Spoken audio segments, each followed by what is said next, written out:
I think a lot of times it's just gonna come down to individual performance can be a lot.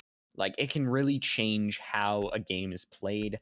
But overall, R6 is a team game. You'll hear this time and time again. So Synthetic, on paper, they seem to have a more coherent division. They know how to, push forward, keep their people alive, just play as a team.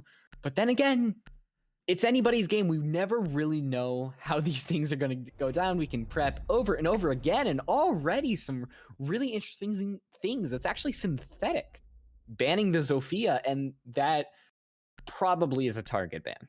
That's what I was gonna say. I mean, the Nomad is sometimes banned. This isn't a map that really has a lot of people running out necessarily. So, but maybe they saw something in the film study and the VOD studies where they're like, okay, maybe they're going to be really aggressive and jump out.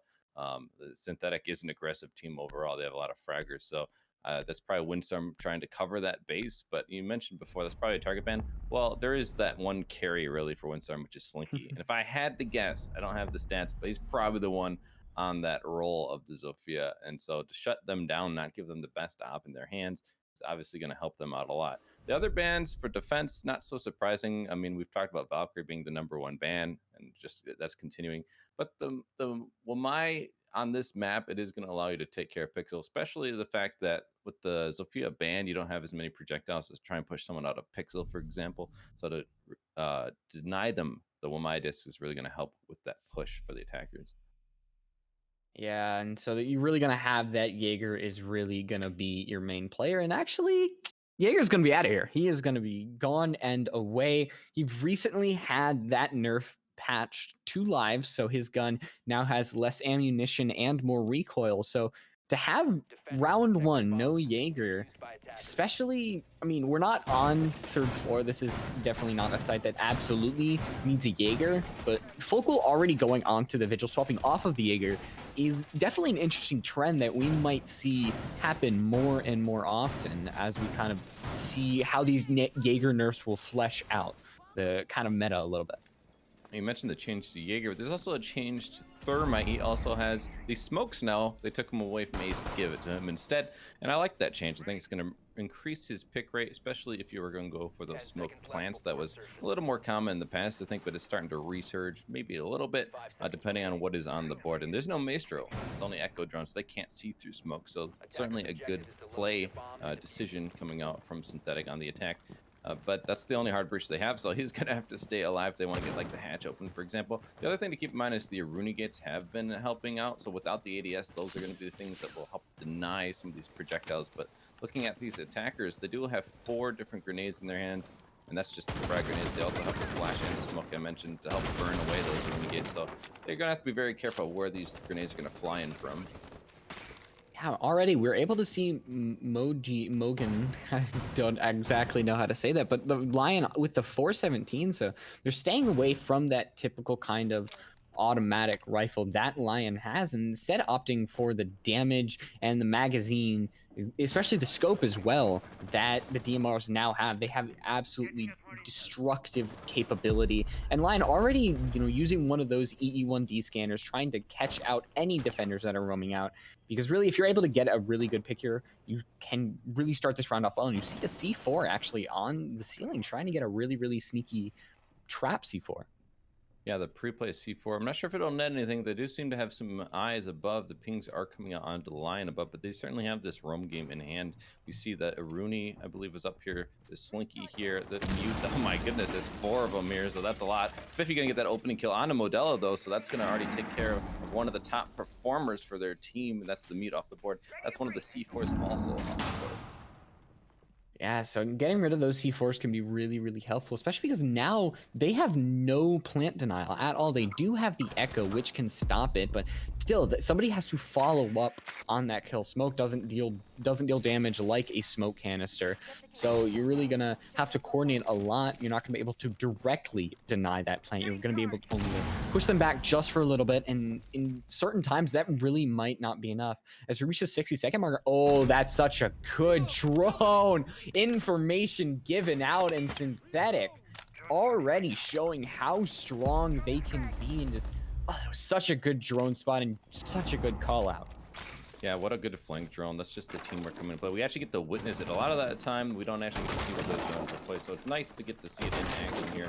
Now, that's going to give them a two-man advantage. The time is ticking away. They only have about 30 seconds to try and get this execute down, and they don't necessarily have all the information that they'd like. You see Poison is going to be down there and droning out the bomb site so they can have a secure jump down and plant hopefully coming through very soon, because as I said, 20 seconds are only remaining here. Slinky has rotated down. He's still gonna be that #1 player I'd mentioned before. He's getting an engagement, but he does get killed by Freak. There's gonna be a refrag by Focal onto Mo, and now it's a 4v2. This plant is going down, though. They do have the control. The Echo is gonna get a concussion and stop that plant. Focal getting a kill onto Tones as well. Focal finding Freak. Now another Echo drone concussion coming out. Focal getting another kill, a quad, and he stops the plant, and they get it on time. Windstorm managing to make a miraculous comeback in a 2v4 situation. Honestly, that I honestly don't think that was miraculous. That was just really well played by them. They set up these drones. You saw the communication going out to Focal, and then finally it just all came together to really it honestly made it seem easy. That made it seem like that was a very easy, what is that, a 2v4, 2v5, and it was just a great job by them all coming together and making sure that they start this round well. Even though it looked like that was Synthetic's round to boot, Windstorm snatched it away at the last second. And starting off on Kitchen, that's pretty good. They had a really good second floor hold. You just saw Rooney gates, reinforcements, everything was peppered into Reading Room. And that's exactly where they're gonna go. And going to the second floor, I was just casting this map yesterday with Book, and we were talking about it and how the third floor has now been shied away from, not nearly as favored as it used to be in the past. We've realized that the bottom floor is probably the strongest site, and now this is becoming more favored as that second site, because the upstairs hold really does help you out. You're not stuck there trying to defend the bombs above. That all is just time being wasted, and it has to be cleared because you have that verticality. And then from there, the attackers still have to push down below and get the plant done. So it's just a really good time burner. And so I do think it is a very strong site. If they're bringing the Goyle and the Aruni, so I'd say going to add more to the case of just burning that time, holding angles. Fun fact, we actually did not have a Zofia ban exported. We had to make one because I don't think there, in the history of Rainbow Six Esports, there might be one Zofia ban. So, creating a little bit of a conundrum for a behind-the-scenes department. Synthetic definitely is, but putting that Zofia off the board actually might hinder them just a little bit. You see that Synthetic are only losing one attacking round, but obviously we've still got 5 more to go. We'll see what happens once the sides are swapped, but you have to substitute that Zofia, who has an amazing gun, amazing utility, and just there's a reason why she's just so strong, and she's picked in almost every single attacking round. And substituting that, the Lion, possibly, or the Sledge, we don't know exactly what Synthetic wants to swap with that, but will it work out in long run is the question. Will that target ban, possible target ban, we don't know for sure. That might be the strat from the beginning, however crazy that may seem, but will Synthetic's master plan come to fruition? Yeah, I guess we'll find out. Still 5v5. No kills have been found yet. Starting to get that top floor control. The cam is still there feeding some information, though, so they're going to know that they're going to be pushing in through piano and trying to get a little bit more aggressive here as we are halfway through the round. I do think that the Gon 6 has been very useful in increasing Iana's pick rate and also just bringing that utility. We mentioned Zofia being off the board does deny them some of the utility they might want, but the Gon 6 is basically just a little mini version of Zofia's impact, so it's nice to have that in pocket on the Iana on top of having grenades. So it's a really good alternate. And then the Iana drones we saw were already very versatile in their utility. They burn out the Aruni gates on top of it. So I just like this lineup, but so far they haven't been able to find a kill, and that's really starting to hurt them. Yeah, just the absolute denial that they have. You look at 2 gun 6s, 4 frag grenades, and 3 ash charges, a sledgehammer, and the DMR, which is able to destroy certain things. And there we go, the gun 6 actually used for what it's made. And that might be the first time in this game I've actually seen that, but that's going to really create a bad situation. But already able to find 2, and it's an absolute slaughterfest. It's somehow Synthetic in that crazy sum of things is able to come out on top there. You just see a flurry of kills back and forth. Yeah, Mo and Freak just coming up from behind, just catching him unawares. They got a couple kills, and then you think, oh, well, this is swinging in Windstorm's favor. But immediately those refrags come in, and then on top of it, it's just a storm. They come in and just take that round. And I like that. That was good. They looked like they were using a lot of time, but that just goes to show they were just waiting for the right opportunity. There's still a little bit of time left, anyways, but they decided this is the time to pounce and they get those kills that they need. So Synthetic showing us they really are that frag heavy team. They're going to win rounds by just getting all those kills. Plant, yeah, they do bring the thermite, and that's also part of the plan to put more pressure. But certainly, this is one of those teams that you look at it and you're like, they are guns blazing kind of team. Yeah, and like I said, it's not really one person that is doing all of the handling. I mean, obviously, you do have Spiff, who does have that 1.26 in poison, 1.19, but overall, this team seems to be very good at fragging. It's not, no, oh, support, don't want to put the support in the 1v5 because there's absolutely zero chance at winning that. No, everybody is able to really hold their own, and that's what makes Synthetic so powerful. Is even you look at the 417, it's able to do a lot of damage in the hands of Mojien. And Windstorm don't really have anything to counteract them. I mean, they obviously Focal already 4 kills and are already up there and making sure that somebody picks up the slack if Slinky is not the one to get the job done. Right.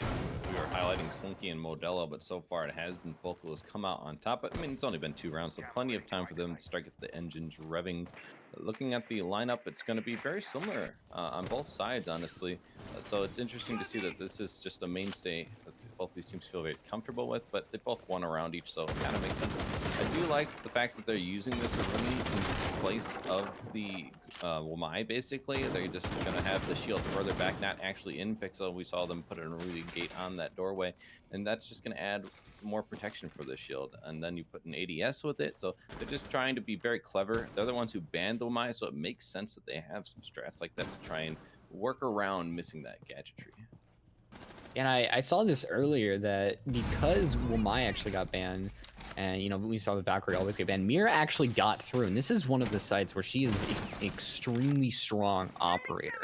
You know, she's able to really control Cigar, and it makes it very hard for these attackers to get on through because they don't know if somebody's peeking, whether somebody's really pushing on forward. But you know, I saw the swap on over to the mute, so I think Windstorm probably opting for their tried and true strats, which is the smartest thing here.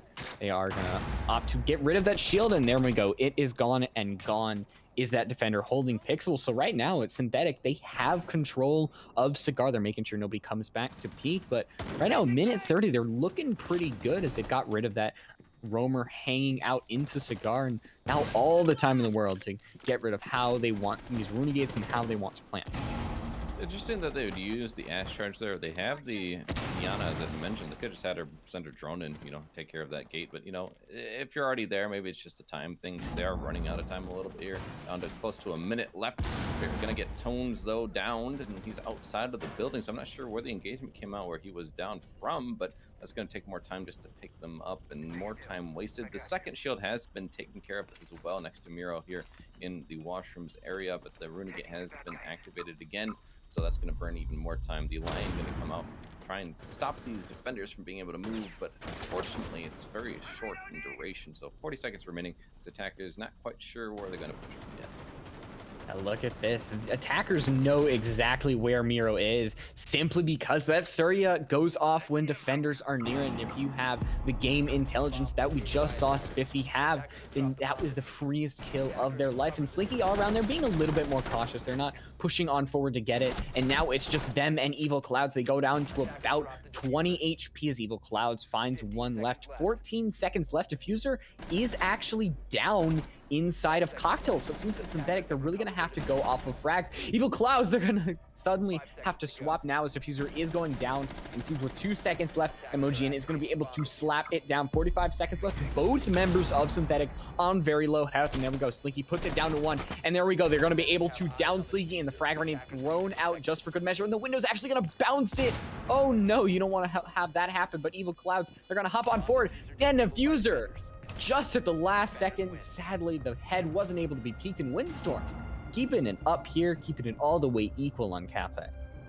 It's just unfortunate. They tried really hard, Synthetic did, to try and get that round in their hands, but they just weren't able to get it done with the two men left. One of them dies right after getting the plant down the line, and then on that window, you just don't have the right lines of sight to where the diffuse was placed. So he had to throw the grenade, hope it would go, and unfortunately, not a favorable bounce, and he has to jump in. And then by that point, too much time had been killed. Windstorm getting another round advantage like they had after the first round, and I'm curious to see what they're going to do on this reading fireplace because last time they got snuck up on and it was pretty dominant from Synthetic in the final seconds there.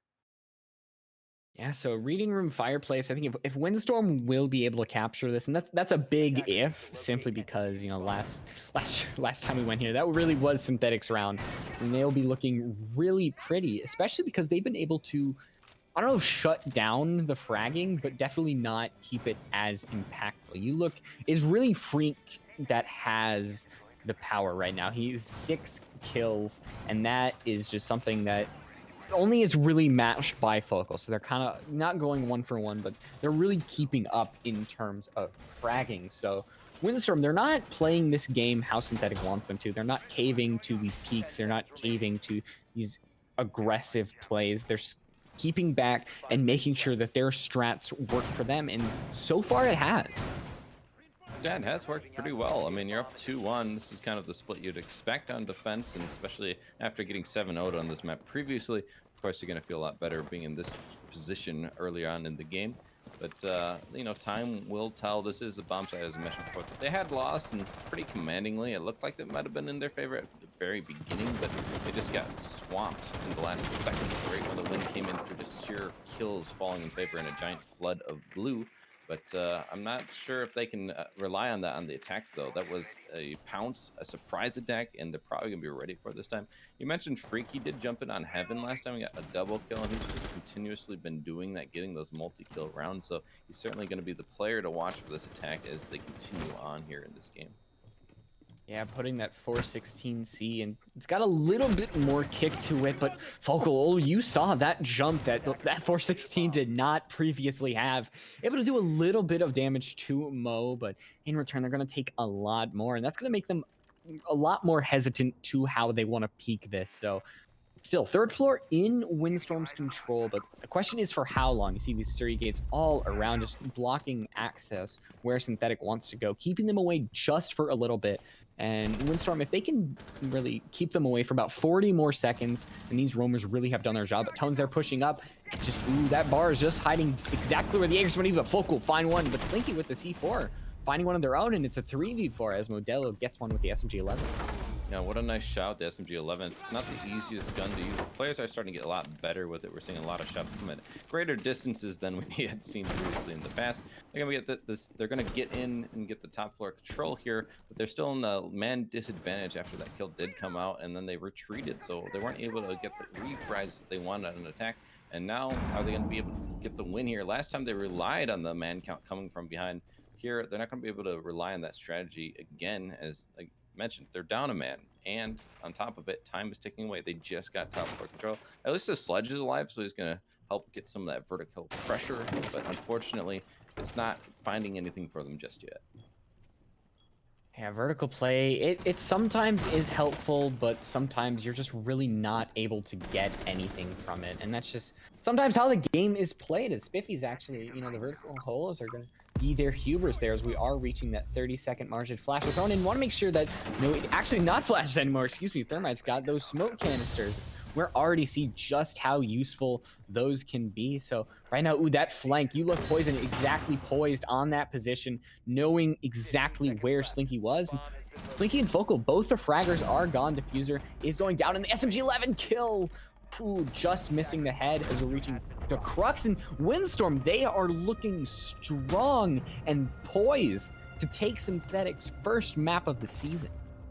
Yeah, well, we had mentioned before that this was a map that I believe we said Synthetic hadn't played yet. They just saw that Windstorm had gotten smoked on it, right? And so they're like, oh, this will be good a chance for us. But looks like Windstorm has come to play and they've come prepared as well. They're not going to allow that to reoccur. They already have obviously done better, as was the 7-0 last time, but they're looking dominant here, as you just mentioned. And I think Synthetic are, maybe biting off more than they can chew here by choosing this map.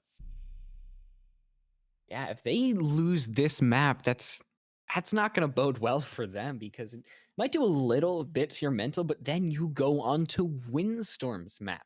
That is something that you really don't want to happen. It puts you in a really precarious position where you end up looking up at this massive hill that you have to climb. And it seems that every time you push that boulder up, it's going to come on right back down because Synthetic, they're putting themselves in this position. Relying on frags isn't going to work here. They have to have a little bit more strategic goals on these rounds that are going to follow here. There's only 2 more rounds to try and bring this back and make it a little bit closer of a map. You don't want to go down 5-1 on your attack on Cafe. Yes, it's defender sided, but it's usually not that defender sided. Now, yesterday we saw 6 in a row on defense and then 5 in a row and then a 7-5 win when one team finally won an attack round. But it came down to like a 1v1, 2 seconds left on the round kind of situation. So that was very, very defender sided. That's obviously not normal. So I wouldn't expect something similar to follow here. But they're doing the same strat in that kitchen hold. They're going to have the focal on Vigil. And he was so impactful last time. Came in a 2v4 situation. He just gets 3 different kills, stops the plant, and they win on time. I don't know if that's something you can rely on, but they certainly had the information because the Echo was feeding it to them and denying that plant. I think, though, Synthetic will be a little more prepared here for that kind of thing to happen. Yeah, keeping everything or not bringing over that IQ that is known exactly for the hard counter of Echo, but sometimes it's hard to justify bringing in Echo simply because his drones reveal themselves. They're not invisible anymore, but the C4, the really, really aggressive C4 from Adele is not going to find anything. And there we go. They're on their way down. They're just going to find one for their troubles and keep on rolling back down to the site. And still, they seem to be in absolute control of this map. Yeah, Spiffy getting taken out is not great, and now Tone's going to follow up too because Focal is on the loose, freaking a kill on a mirror though down below, I believe, and so that's going to help them bring it a little bit closer. But they still have a man advantage on that defensive side for Windstorm, and they still have the roam game. And Focal's going to continue and get freaked now. The #1 player of the opposing side is taken out, and now it's a 2v4 situation. Not looking great for Synthetic. Yeah, it's just Poison and Mo, and while their guns aren't the best, they still have some ability to do damage. Remember, all you need is that one-shot headshot, but going up against the K1A with the 417, you've got to hit your shots. If you miss one, it's probably over for you simply because Focal, that RPM is just going to destroy you. But right now, they've got a lot of guns to go under, and they're going to locate the Vigil, who is going to be right near Train, but they lost him right now as it goes down to a 1v4. Poison versus everybody, and Thermite Charge Cut jammed. It's not looking good. It's just a comedy of errors right now for Synthetic, as things just keep seeming to go wrong. Yeah, it's like, what are you gonna do, man? You have a hard breach, but it's denied, and your people who are above your roam clear all died. Sledge isn't able to help out. He's off the board, the first one off the board, by the way. And so now in 1v4, he's just gonna have to push site from where they want him to push site, which is the freezer. He's gonna have to give away his position there. He's gonna find one, but can't find the second. Modell is gonna shut him down, and that's Windstorm getting 4 already. To get 1 more, that will be 5 rounds for them on the defensive half, which is probably what they're looking for. 5 rounds on the defense on Cafe against Synthetic. This is a really good revenge story for Windstorm, not just against Synthetic, but to everybody else. Going down 7-0 on this map, it sets a precedent. And if you are really able to knock out one of the top teams in the league on a map that you went 7 on, especially how good Windstorm is looking, it's looking like they could really just finish this out, go 3 more rounds, and that would be it would shake a lot of things up in the perception of both Windstorm and Synthetic. It really would, and this is Synthetic's map choice. So that's you alluded to that earlier. What is that going to do to the mental if you lose this map when you're coming in here thinking that this maybe was a freebie? I mean, it's hard not to have a high confidence level if you're going against a team that was 7-0 on this map previously. You probably are feeling yourself a little bit. You're like, okay, guys, come on, we can do this.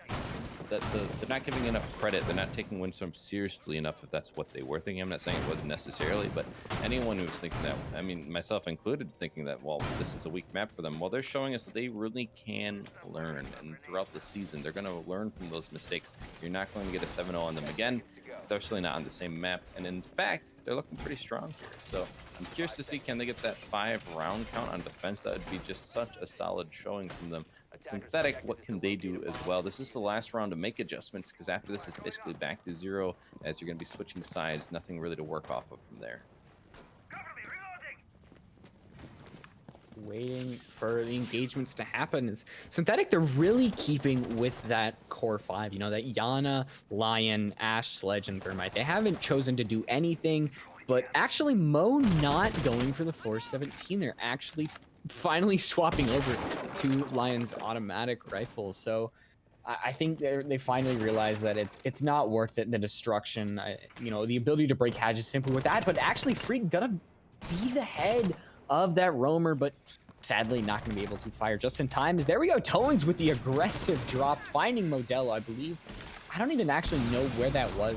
Oh, it was by red stairs. So there we go. We see the blood splatters on the wall. Know exactly where Modelo died now, but that is one down, and that's the opening pick for Synthetic. So good start for this round.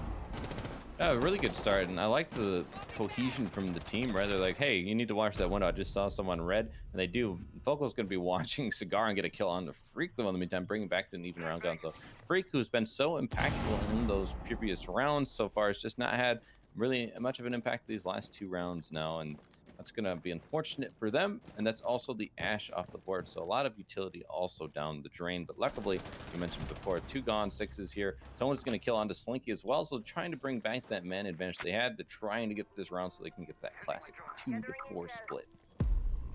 Yeah, finding one more, if Synthetic can do that, that would definitely swing it in their favor. We see a Miro not going for the P10 running, actually, that DMR. So I guess if Mo gets the automatic, then that's definitely Miro who has to swap in the DMR, you know, an eye for an eye. But right now, Windstorm still have things in control. They aren't taking too much damage. Time is slowly ticking down, especially as Miro's able to take out Tones. And with the Yana gone, now you lose a lot of fragging and intel power. You still have Spiffy, who's not going to be actually Poison with counter angle, and right now it seems just to be 1-for-1. Oh, what a good kill, but unfortunately, it's still just an even man count, and time is ticking away. 30 seconds roughly remaining here, and Mo is going to get a kill onto Focal to try and bring it back for them. So now they're in a 2v4. All they have to do is find this location of Miro and get the kill, or they have to shut down with the plant, but Poison will find that kill, and they will get the 2-4 split that they were looking for after being down pretty bad there. And luckily for them, that's pretty normal. Yeah, I definitely lucky, because Synthetic not looking like the Titan that we previously thought they were, obviously, when it came to stats and how we perceived Windstorm on this map. But sides are swapping and things have changed. Modelo on the ace. So, you know, Windstorm, they just need 3. They need to finish it out, probably want to get it to at least overtime to pressure Synthetic even more. But I love to look at the operator choices that we see on both sides. On Windstorm, no Nomad and Zofia, so we see Evil Clouds on the Gridlock and Ace, actually. So no Thermite, which, you know, we saw a lot on Synthetic. They didn't bring Ace one time, so it's very interesting to see what the smoke canisters bring over to Thermite, what you trade a little bit. It's so quizzical to see each of these teams' mentalities when it comes to that. Right, one was going for the smoke plants with the thermite. This time, that's not really the game plan. You don't have any smokes in pocket. I mean, you do have the gridlock, so I think I will take that back. But still, the point being, they're going to be going for a very different lineup, like you were saying. Like, the mentality is very different. Also, the 6 pick on to 2 different ops. One being IQ. That's obviously to counter the echo that they were being brought on by Spiffy. But the other one, switching away from Mira, which you had mentioned, and I very much agree. Mira is so strong, especially up here on the top floor. You can open up the entire wall from piano into freezer and just have it on that back wall of freezer, looking and just having a whole line of sight, giving you complete control.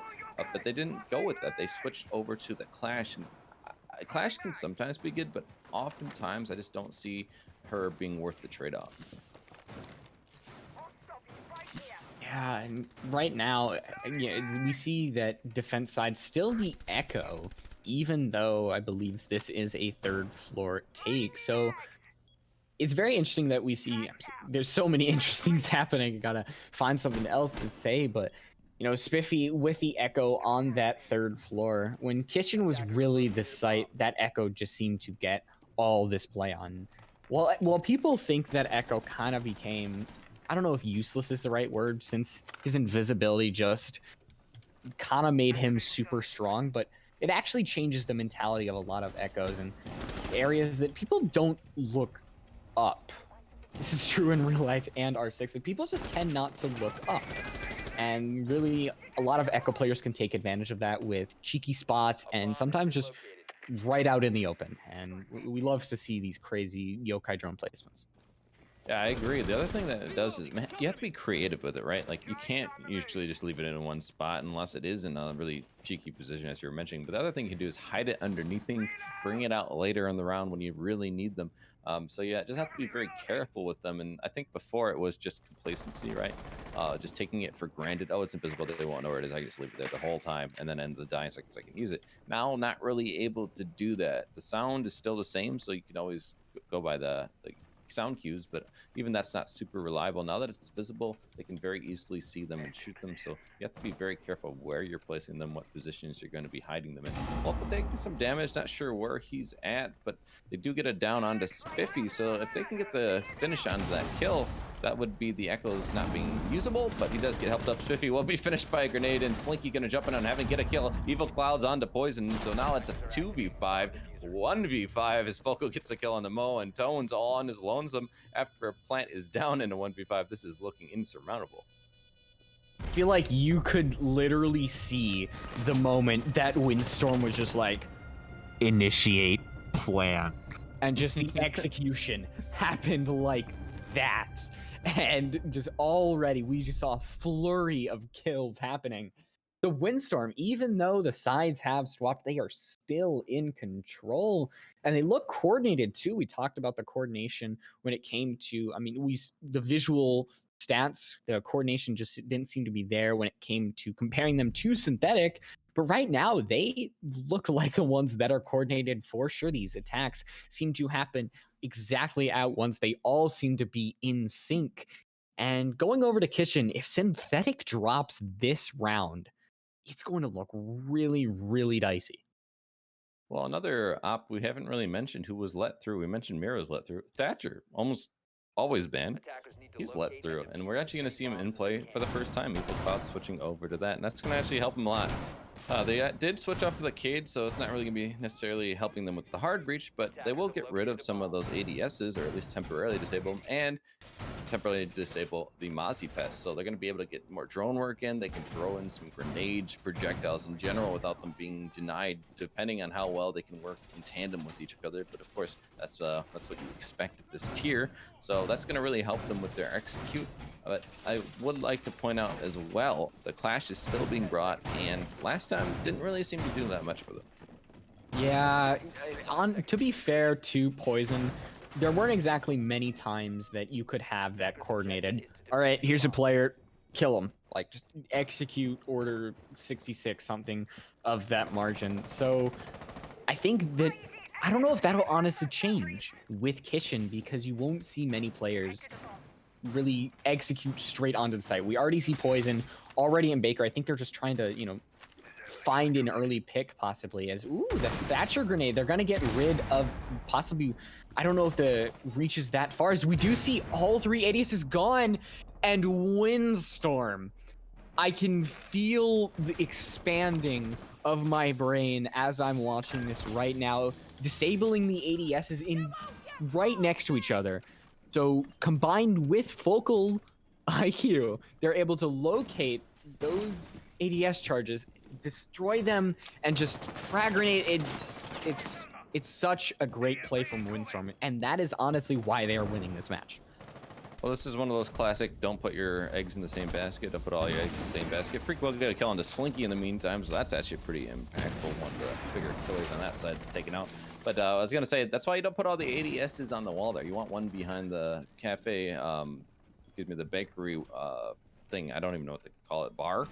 But in any case, they didn't. They had them all on the wall. One Thatcher grenade takes all three of them out. You have no protection. This is what I was worried about when Thatcher was being brought, but they just used it so well. But they also played off of that complacency of just putting them all in one spot. So good job from them, but also Synthetic just making a minor error there. And right now, the Sophia ban does not seem to have that much of an impact onto Windstorm. They seem that, we'll just swap it onto something else because you wasted the ban onto the Sophia. That Thatcher's now open, and Windstorm, they seem to have a plan for what Thatcher's going to do. But Synthetic, I was going to say they had an advantage. They still have an advantage, as right now we do see the trade happen. Modelo in Bakery, so that gives a lot of line of sight to any rotates that might happen from Synthetic, but it's not over for any of these teams right now. Yeah, not over at all. 40 seconds do remain, so it'll soon be over, but not quite there yet. 2v3 situation you had mentioned is going to get the melee is going to move the shield, so Modelo can get that kill. Really good job taking care of the clash. That was one of the most annoying parts of this defense, and they finally get rid of it. Now it's a 2v2 situation, but again, time is ticking away. Tones is going on a tear, a triple kill on the round. Now Evil Clouds all by themselves in a 1v2. He saw the head and missed it, but he gets the headshot there onto Mo. The diffuser was down though, so he has to rotate back, try and pick that up. He knows he can't really go for the plant, so he goes for the kill and gets it. Oh my goodness, Evil Clouds taking out Tones, and that is just unacceptable to be out in the middle of the hallway like that. After having such a good round, getting 3 kills, he's not able to get it home. Yeah, just the click on their heads. Honestly, that's just what that seemed like. It seemed swift, and it was over in an instant. Windstorm 6-2. Oh man, we are in for a treat tonight. Synthetic, they're on their last legs at this point for this map, struggling to find something to hold on to, and that person might be the beefy arms of a Tachanka. I'm hoping, yes, we are going to see the Tachanka play, so I'm very interested to see where they're going to use the Shumika launcher, how they're going to utilize, geometry, and whether, prep phase, or excuse me, prep will kind of be a safe haven for this absolute destruction of fire. But look at that, Tones. I would love to see it, especially because he hasn't had much play since the reboot.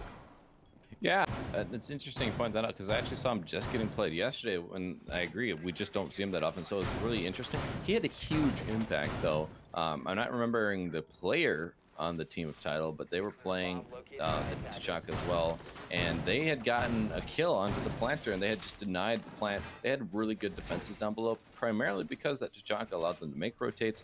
The fire aspect with those little fire grenades, it just had a buff recently, so the projectile goes faster, has a wider radius, I believe. It might even do more damage. I don't remember fully all the buffs, but it's certainly been increased to make him way more optional for teams to bring him, and they're bringing him a little bit more now since that buff.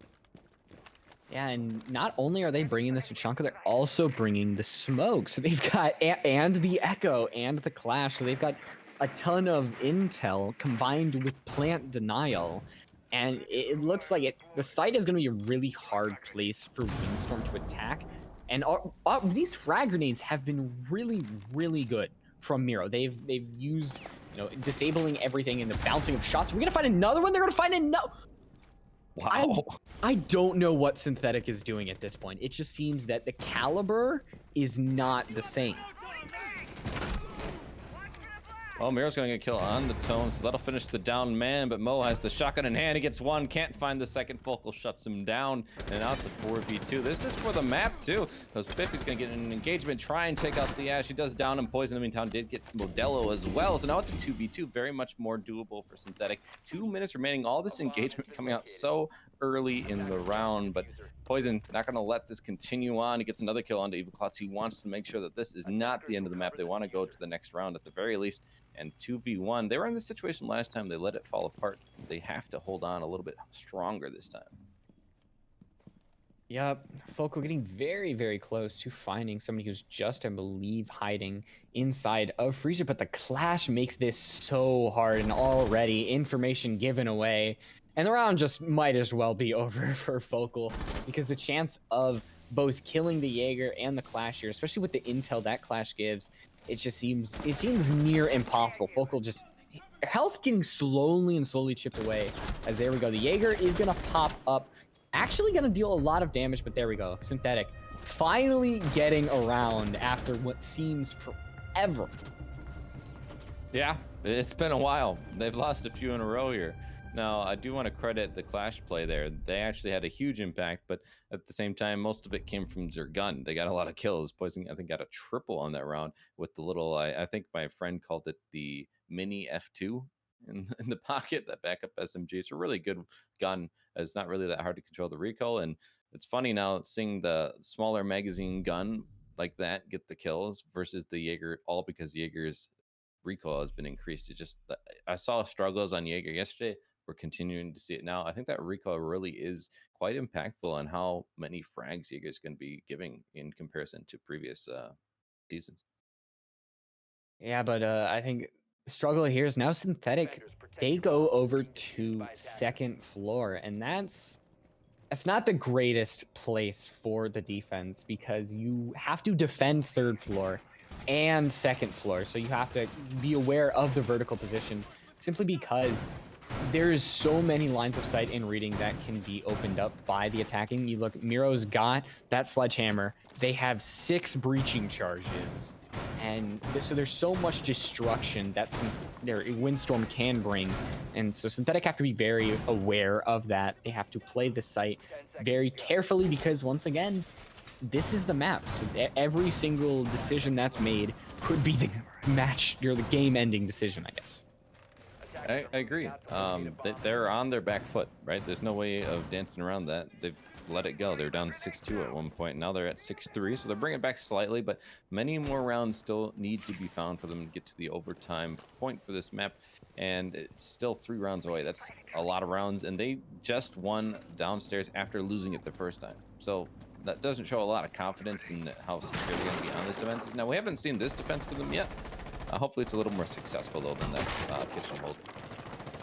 Yeah, and I think Synthetic might have learned not to really put everything together because the Thatcher still is in play. A lot of times you forget that with the amount of times that he's banned, but Evil Clouds still they've got the great gun of the SAS. They have those EMP grenades, which are so powerful because look at how many things you can destroy with that EMP or disable, I guess, after his rework a while ago. With that EMP grenade, you've got Mute Jammers, you've got Electro Claws, you've got ADSs, you've got the Clash stinging ability, you've got the Electric Shock, and so Synthetic have to be very aware of how they use this. But Miro going to be finding the first one, and it is Tone, so a C4 off the board. Well, that's not good for Synthetic. They're trying to bring this back. They're already down a man early in this one. Now 2 freak off the board by Evil Clouds, and that is not where you want to stand. There is only a 3v5 now, and half the round still remains for these attackers to get an execute, so they don't even have to rush this. So we see Poison's going to be creeping out into the pillars area. The drone will go away his position, so he's going to rotate back to reading, but unfortunately just not able to get a kill there, and still time will favor them as it ticks down, but these attackers are just going to gain more and more map control. Yeah, and more map control as the time still, there's a lot left in it. The frag grenade gonna deal some damage to Poison, and they're gonna bring out that SMG. Just slowly wobble on back to site as Mo is actually gonna find one. Just finally get Synthetic's foot into the round. They're gonna get one of their own, but I think at the cost of about 99 health points. So it's not over for Synthetic. They still have 3 members left actually, and now they're gonna even it up as Poison. The sneaky Clash, and they've done a great job with this British woman. So it seems that back and forth these rounds go, especially with how even things are in terms of man count. Biffy was looking down, so I do think that was Thatcher over there pushing up on them, Evil Clouds, but they went to Washroom instead of pushing White further. Unfortunate for them, but Slinky does get the kill onto Poison. Spiff will get that kill onto Modelo, but unfortunately now it's a 1v2. He has some smoke babes in pocket, but 15 seconds. He knows this plant has to come down very soon. I need to know the location of these attackers so that I can maybe make this happen. But unfortunately, the plant is going to be denied from that smoke, so they're going to reposition Slinky once again jumping onto it, but they're going to be aware of the rotate coming out, and they get the kill. Evil Cloud shutting him down and getting the map 1 for Windstorm. They're going to take it when it wasn't even their map choice, so good job for them getting the first map. Well, things are different now. The first map loss of synthetic season on their own map and on a map that seemed they had absolute control of. But Windstorm 7-3, that's a pretty good scoreline for what we've Yeah. seen so far this season. And just the numbers that they put up consistently as a team. There wasn't really one person that absolutely exploded. I mean, Focal did hit that double digit margin, but they just did a great job together as a unit. And Synthetic looked incomparable to Windstorm on that map. They looked lost in a lot of senses. They just didn't know where the pushes were coming from half the time. Their positioning was just found out. Now they had good drone work. I want to give them that. When they're on their attack, they had a lot of, oh, he's coming up and they get the flank. We get to watch it in action. And we're like, oh wow, that's really good drone work. But at the end of the day, it didn't do all that much to help them win. So that's one aspect we can give them credit for, but on other fronts, just not all there. So that's unfortunate for them. They lose their map, but they can, try and get some revenge here, going on to Consulate. So a very frag heavy map that might favor them a little bit, but it wasn't their map choice. So we'll see. But quickly before we go there, we do have a small break. So we'll be right back with you. Yeah.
Hello, welcome back. This is SFCL. Almost said it wrong.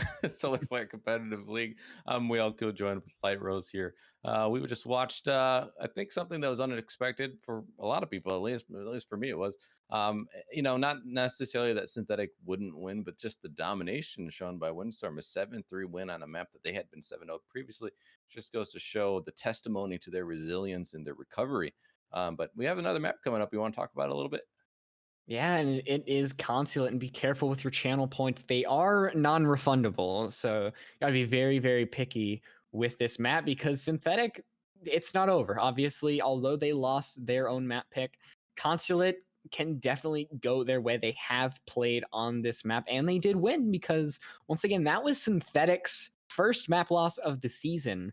So hopefully, they're looking to bounce back. If not, that's definitely questionable because Windstorm, there's a lot to go after for Windstorm. I mean, they looked really good on Cafe, but a lot of that was synthetic just not, I think, being up to par with what Windstorm was bringing. It wasn't that synthetic were making too many mistakes. It was just, I think, cohesion overall just wasn't there. So I guess in essence, everything is a mistake. But when it comes to, I guess, individuality, Consulate should be a very interesting map. We saw some vertical play when it came to Cafe. It didn't make a huge impact, but I think I'm looking at, frag grenades, C4s. We saw a ton of those on Cafe. And a lot of the frag grenade kills came from Miro on the side of Windstorms. They were hucking nades left and right, downing members of Synthetic up, down, east, west. It was just explosion city right there for Windstorm. Yeah, and now we have to see what are the bans going to be because that was a very strange opening ban. I mean, the Nomad is not that surprising. It'd be a lot less surprising on this map, actually. This is a map we see Nomad banned a lot because this is the monkey map, right? This is where everyone jumps out the windows and goes blazing around, just running all over the map. So you really want to have that flank watch. And we did see Synthetic had good cams. So this is certainly a map they probably feel pretty confident about, knowing that they'll have the flank watch. Now, is the Nomad going to be on the board? We don't know yet. But I would say Mhm. statistically, this has normally been an attacker sided map. So now Windstorm gets to start an attack. So this is still yet again them starting on the stronger side of the map, allegedly. But that's something to watch out for. So Thatcher's going to be the first ban. Nothing surprising there. But now I'm curious, what will the second attack ban be? Because it could be the Nomad, but it could also I be. I actually I was wanting to see if the Sophia ban was still going to Oh, be there for synthetic. I wanted to see whether they were going to keep at it trying to block out Modelo because I believe most of us believe that that's why they banned Sophia. So keeping that on the board, Thatcher going off, Nomad going off, those two aren't surprising. But I guess in terms of this match, surprising things happen everywhere. So I guess it's nice to get a little bit of normalcy. But I don't know if these defender bans will shake things up. We didn't see a lot of Mir. I actually don't think we saw Mir play at all when it came to last map. There might have been a couple, but yep, she's going to go off the board straight off, and synthetic probably going for that Valkyrie simply because Valkyrie is very, very strong on Consulate with all these trees everywhere, just natural flora and fauna are so good at hiding these black eye cams. That's absolutely right. So I would be very surprised if it wasn't her coming here, and it's a Maestro instead. So Valk will be on the board. You can throw those cams outside. There's no nomads to stop you. So maybe claymores are going to be more the game for these attackers to make sure that will be a little more shored up. I don't think the gridlock stingers will work as well, especially for jump outs. They could still jump out, shoot you, and then just look around and shoot the things around their feet. So that's still something to be aware of. But I think that's an interesting choice. Now, Maestro is very commonly played on this map. He has a lot of utility. Obviously, there's the garage below. People try and go for smoke plants all the time. So having the evil eyes able to see through the smoke for one, but also zap and deny the plants. So a lot of versatility will no longer be there for them. So maybe some bulletproofs will be brought. Jaeger has one, or maybe they'll just opt for something else. You're going to go with the Echo instead, who can't see through smokes. Something to always be aware of. But I will go back to your point real quickly. Zofia is being brought. She was banned last time, but I think the reason is just going to be it didn't work clearly. Like it didn't help them at all. They lost. So going back to more standard bans is probably the better choice. Synthetic needs something to hold on to. They really, I mean, it was just absolutely crazy. They were going down when everybody expected them to really rile up on Windstorm. So this map could once again set the pace. Will we see Synthetic start out strong? Last map, Windstorm did take the first one, but Synthetic bounced back. So, these first rounds could be important, could be not at all important. It's really just how Synthetic is playing. Are they playing the long game? Do they want to, steady themselves out? Do they want to get a really, really early lead? Because they need to help themselves really when it comes to mentality, because losing one map, no matter who you are, it hurts just a little bit and can hinder you. So if you get a really good start onto the next map, it can definitely propel you all the way forward to winning that map. But we've got 3 minutes to really decide whose map this is. It's Windstorm's pick, but Oh my ooh. goodness. I thought it was gonna be TK there. I honestly don't know how that wasn't a TK. Definitely looked like it. Another thing to keep in mind, they switched off of the Jaeger, and Miro is back on the sledge with grenades in hand. And we saw, especially those last few rounds there, he was starting to get going with the grenades in hand. So they're going to be very careful, not let him dominate them in the way that he had before. But looking at the push, they're already clearing out the first floor, but they have to be aware that these players are above them and holding a top floor roam game. So I'm not sure what they're going to do to counter that. Modelo's going to get a kill. That's what's going to counter it. So that's going to open things up for Windstorm. And there's only been a minute elapsed so far. Yeah, getting that advantage already, hopping into the site, and already Windstorm. Things have not changed at all. It is their site, but it is a 3v3. Pings coming out. Modelo gonna be going down. It seems that the aggression is gonna hurt them all the way in the end, as it's just Evil Clouds. The advantage was there for Windstorm, but I think just, cams being in play, we saw Echo Drones pinging out where that ace was. So Synthetic switching that round really early on a couple key frags, taking advantage of the confidence of Windstorm, no doubt. Yeah, that was really rushed. I felt like after getting that opening kill, I thought they would take it slower. That's what most teams do. Oh, we have the man advantage. Let's now take a lot of time. We can drone out, make sure, because we have time and they have a man disadvantage, right? So you always want to take that advantage and put it into the context. There's only a minute elapsed, still 2 minutes left in the round. There's really no reason to go for such an aggressive push like that. And as you mentioned, they get punished for it pretty hard. So Synthetic, just being aware, having the information, being able to get those kills. I think it was Spiffy who got the opening 2 kills, so that was really impactful for them. So good job coming out from Spiffy on that Malusi. Or no, he was on someone else last time. I think he was on maybe the Mozzie or something. But anyway, it doesn't matter. He got those kills, opened things up for them, and from there they just rode the tide. Yeah, riding that blue wave and going on over to lobby and piano. So this now Synthetic, are they going to be able to keep what they had? And we started off that first round. A lot of it just came down to, I think, basic Rainbow Six. This echo cams, default cams, just a lot of things that you expect the attack to take care of, but they just didn't. And eventually, that kind of hurt them in the end. So this is a little bit of a different story. It's obviously more vertical. Teams usually take control of the second floor, and I don't know if Windstorm will really change that right now. Well, I do like the choice to go to lobby myself. Just maybe it's my own bias from playing and just having a hard time going to the archive stage.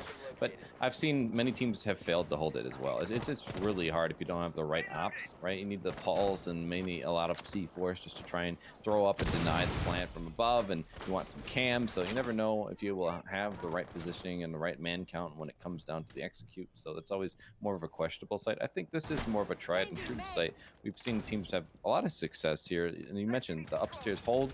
The teams really do probably want to push them out from above. The attackers need to get that control with the verticality. Otherwise, when they're trying to plant, they're just going to get obliterated.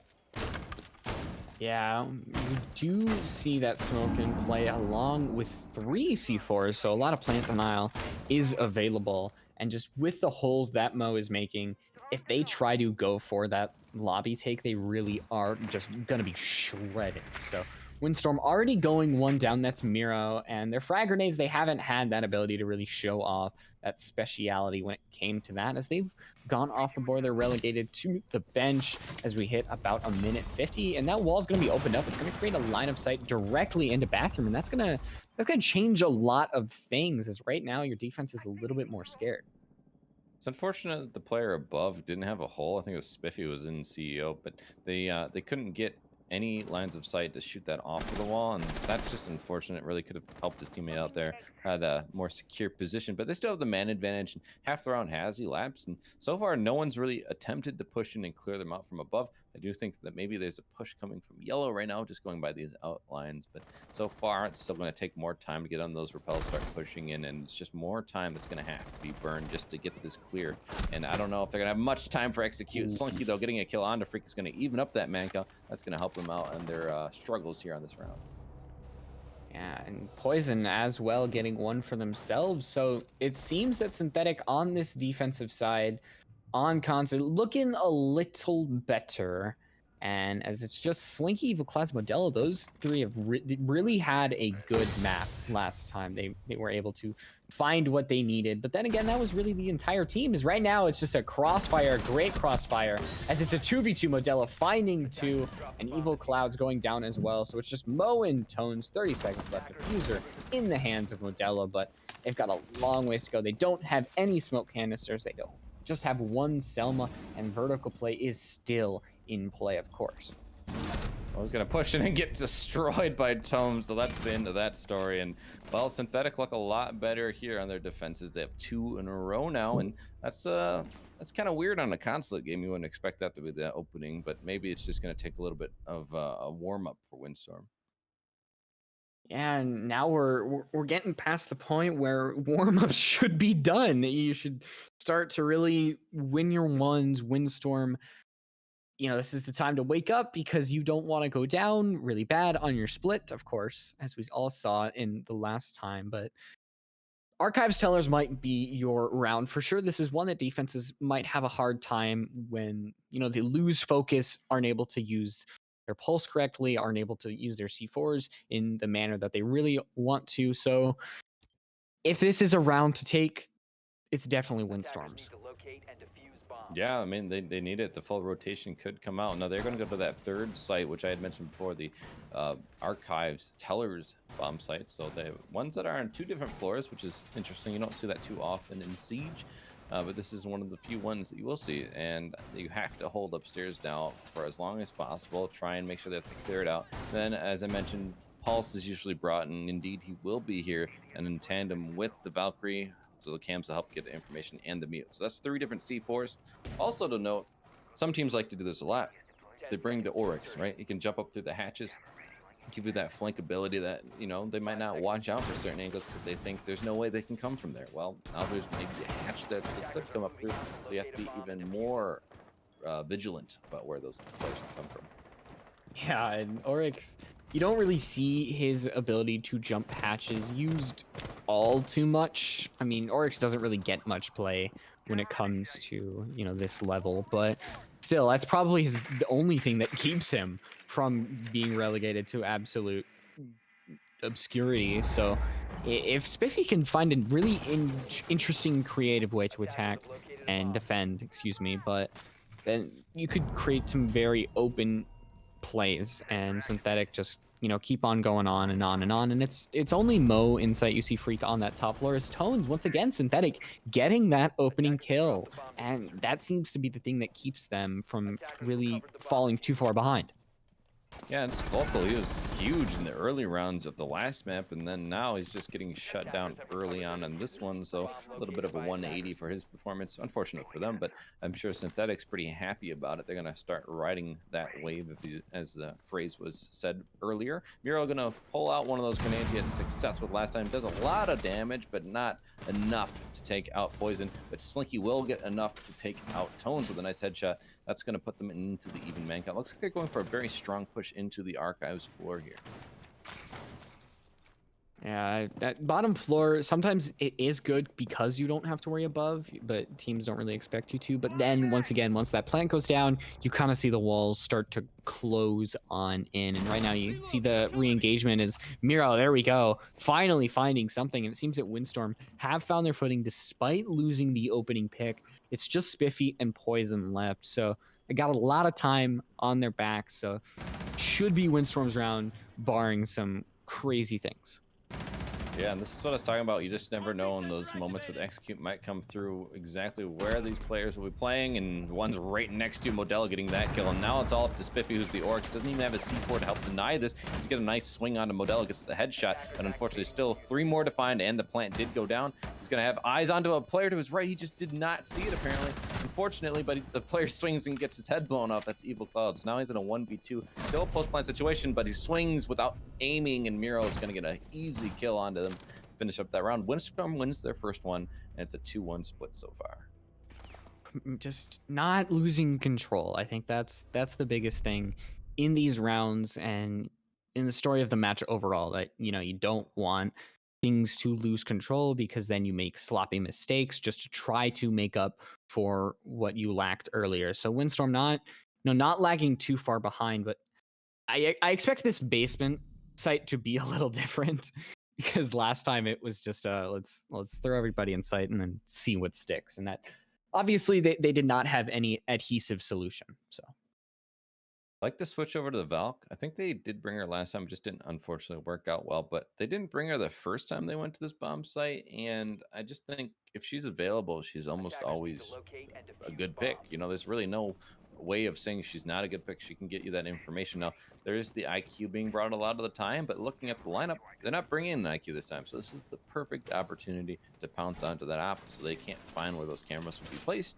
And the Twitch will still be impactful in the sense that it'll get rid of some of those ADSs, for example. If we just saw one get shot, maybe it was a mute jammer. But I still think the cameras being in place at the right moment will help them maybe a little bit more than anything else.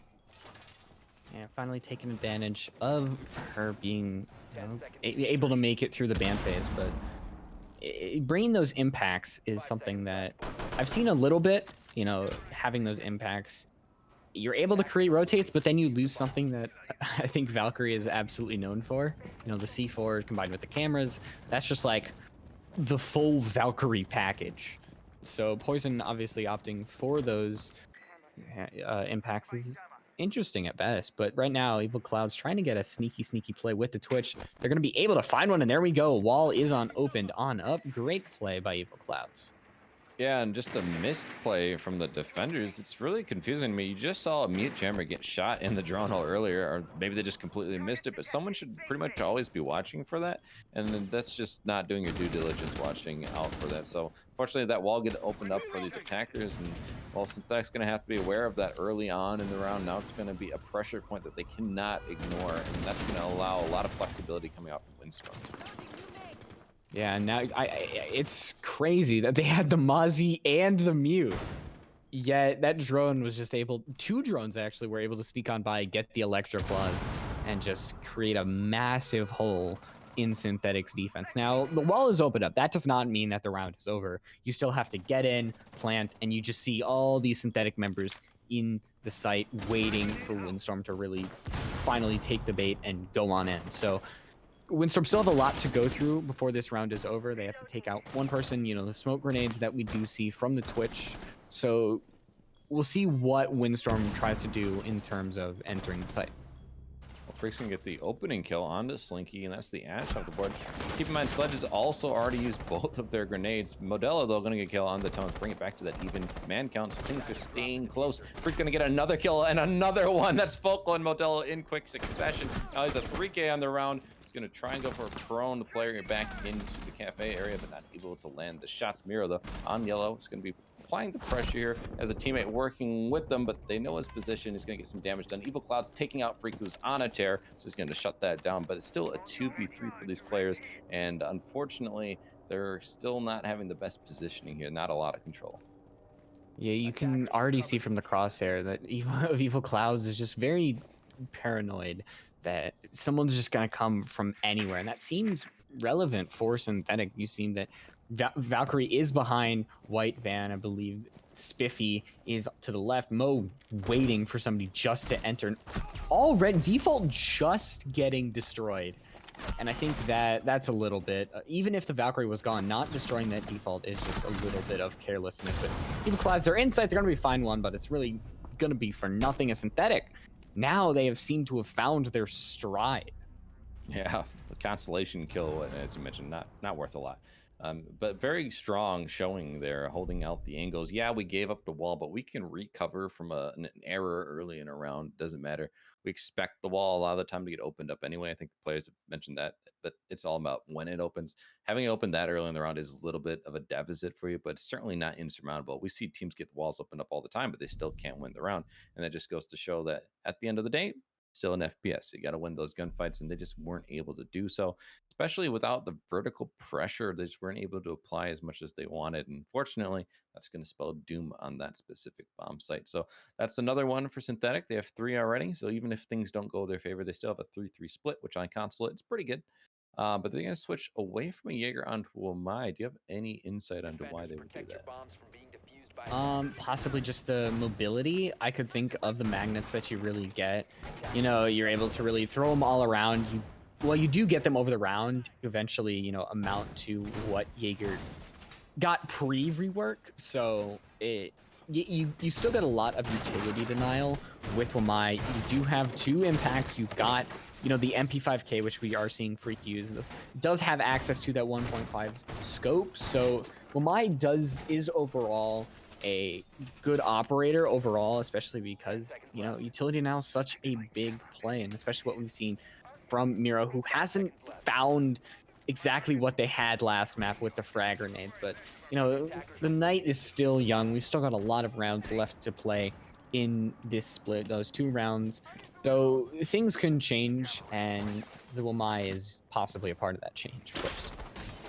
Right, for sure. And some shots going through that window actually did hit Poison, so he takes a little bit of a nick of damage. But unfortunately for the attackers, that's not an easy opening kill like they probably would have wanted. Maybe they'll watch the VOD and be like, wow, that's a missed opportunity. But hey, it's all about luck. Sometimes it falls in your favor, sometimes it doesn't. But looking at it, they're going to be changing up what they did last time. They're going to be going for this push off into yellow and into CEO a little earlier. Last time they did that rotation, but it was pretty late on. And now we see Miro's just going to be trying to clear out this play. That grenade not going to fly the way they wanted it to, and unfortunately, it's a wasted utility. But the drone work is still coming through. The night is still young. This round is still young, so they still have plenty of time to find out information, get the opening kill here if they can find it. That'd be really good. Opening kills means extremely important. It allows Synthetic just to gain momentum even more. It's because momentum has really been a huge thing in this entire match. Windstorm able to really get on that roll and just keep on rolling, and it seems to be the same for Synthetic. They're getting that opening kill time and time again, and once again, it's just Miro. I think I know why they haven't had luck with those frag grenades, because they haven't been alive to use them, and it's unfortunate that we've seen Miro go down so early. And honestly, it is a great job, especially for Evil. Oh, it's what a great shot through the window onto Freak. Poof. Yeah, woof indeed. That was a nice shot, but it does only even the man count. You mentioned Spiffy got that nice kill onto Miro. That was the grenade shutdown, but didn't really have much success with them anyway. So, but that also will deny any verticality they might have wanted to try to open up on the floors above. And they still have to get that top pick, so there's still roamers above. Slinky though is going to be on this window looking in towards Visa. He has some pings coming out, so he knew a player was over on Visa's stairs, but not able to land the shots that were necessary. But they still have all these cams out and around on the building. They're still trying to find it out. Oh no, Tones! What a nice easy shot that was on to Slinky. That's going to give them the man advantage yet again, and time is only further ticking away. 40 seconds remaining, and these attackers not sure what they want to do.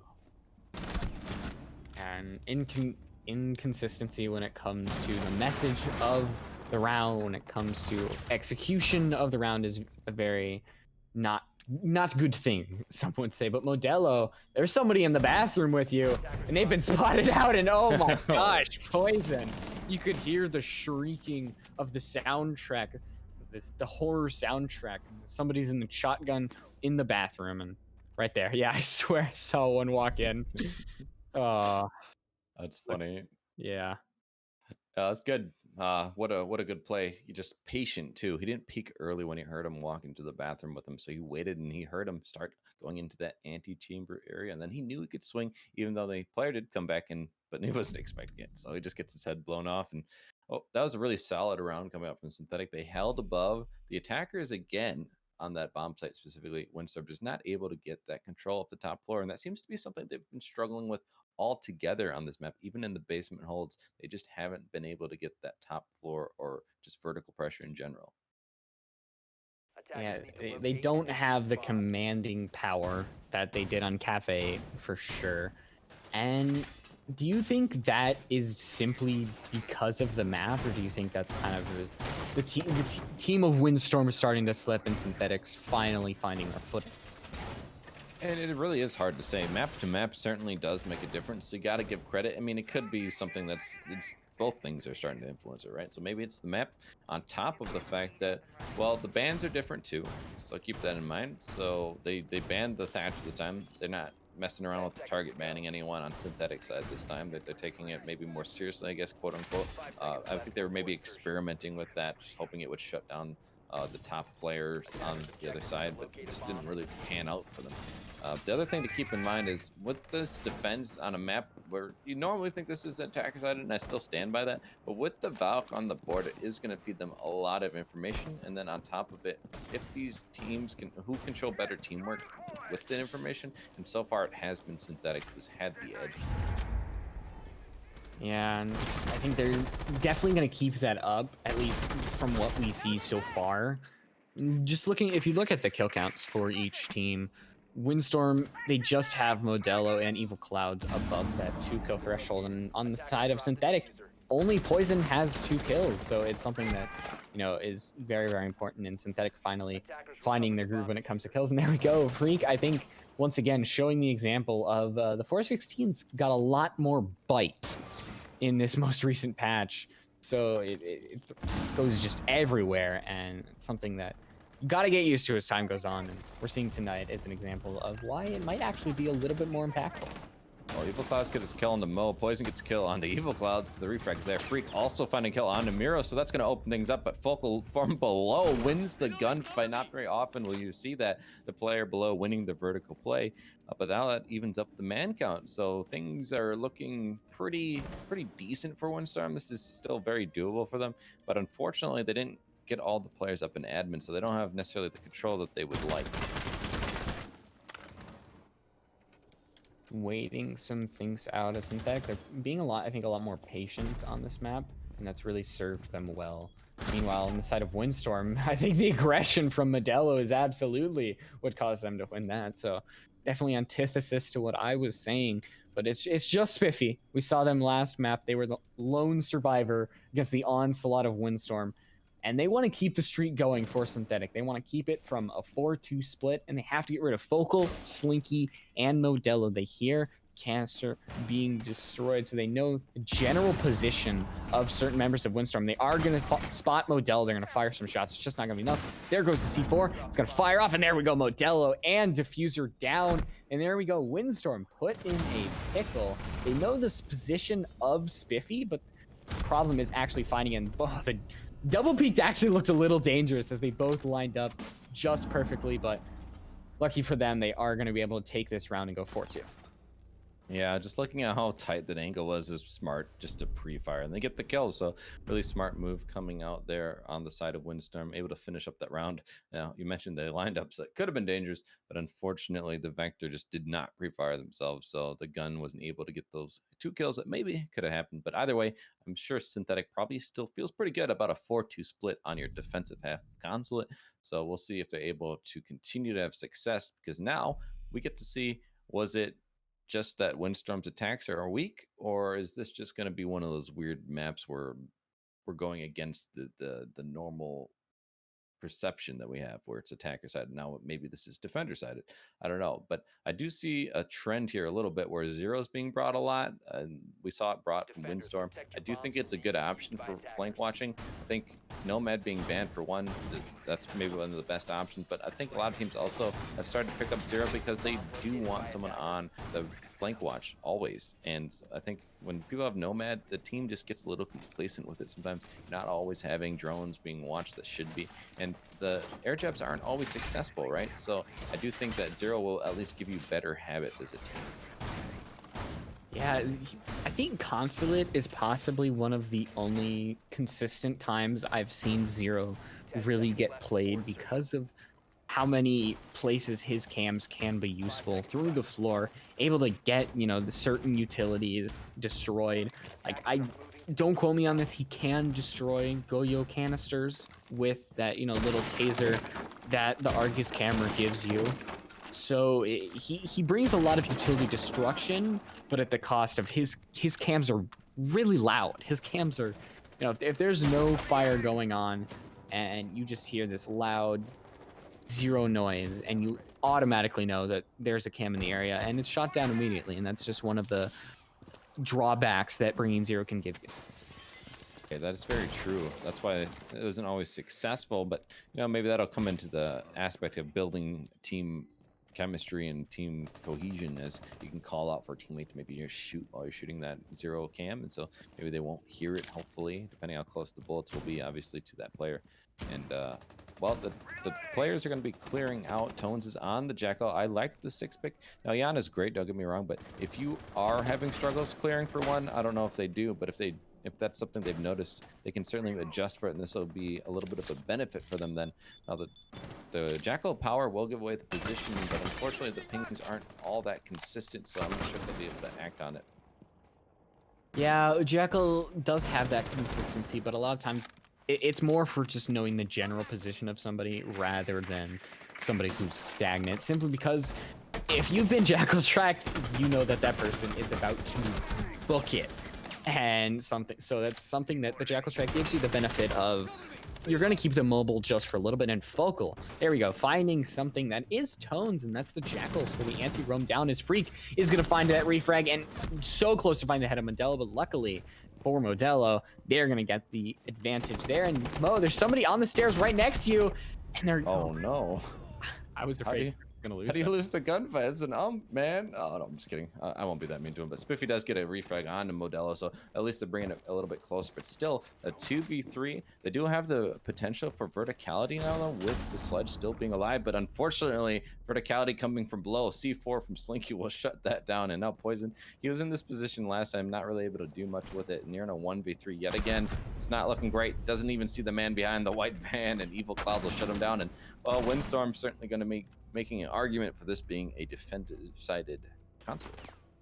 Yeah, just remember always what your parents told you. Beware of the man near the white van, and that was definitely true for Poison there. But Windstorm, keeping it close.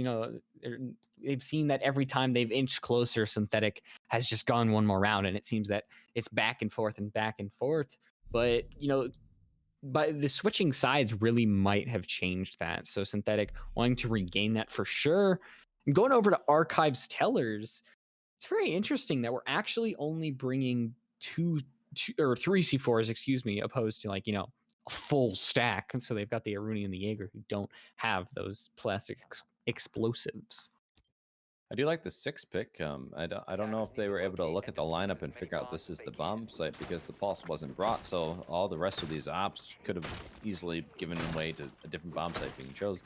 Hopefully, for Synthetic's sake, they can figure out exactly what's going on here and know where they need to be pushing. But it did seem like the drone did see the wow, Pulse. I was just blanking on his name. Having that information now probably gives it dead away, right? Like, oh, okay, they brought the Pulse, they have to be doing the Teller's Archives hold.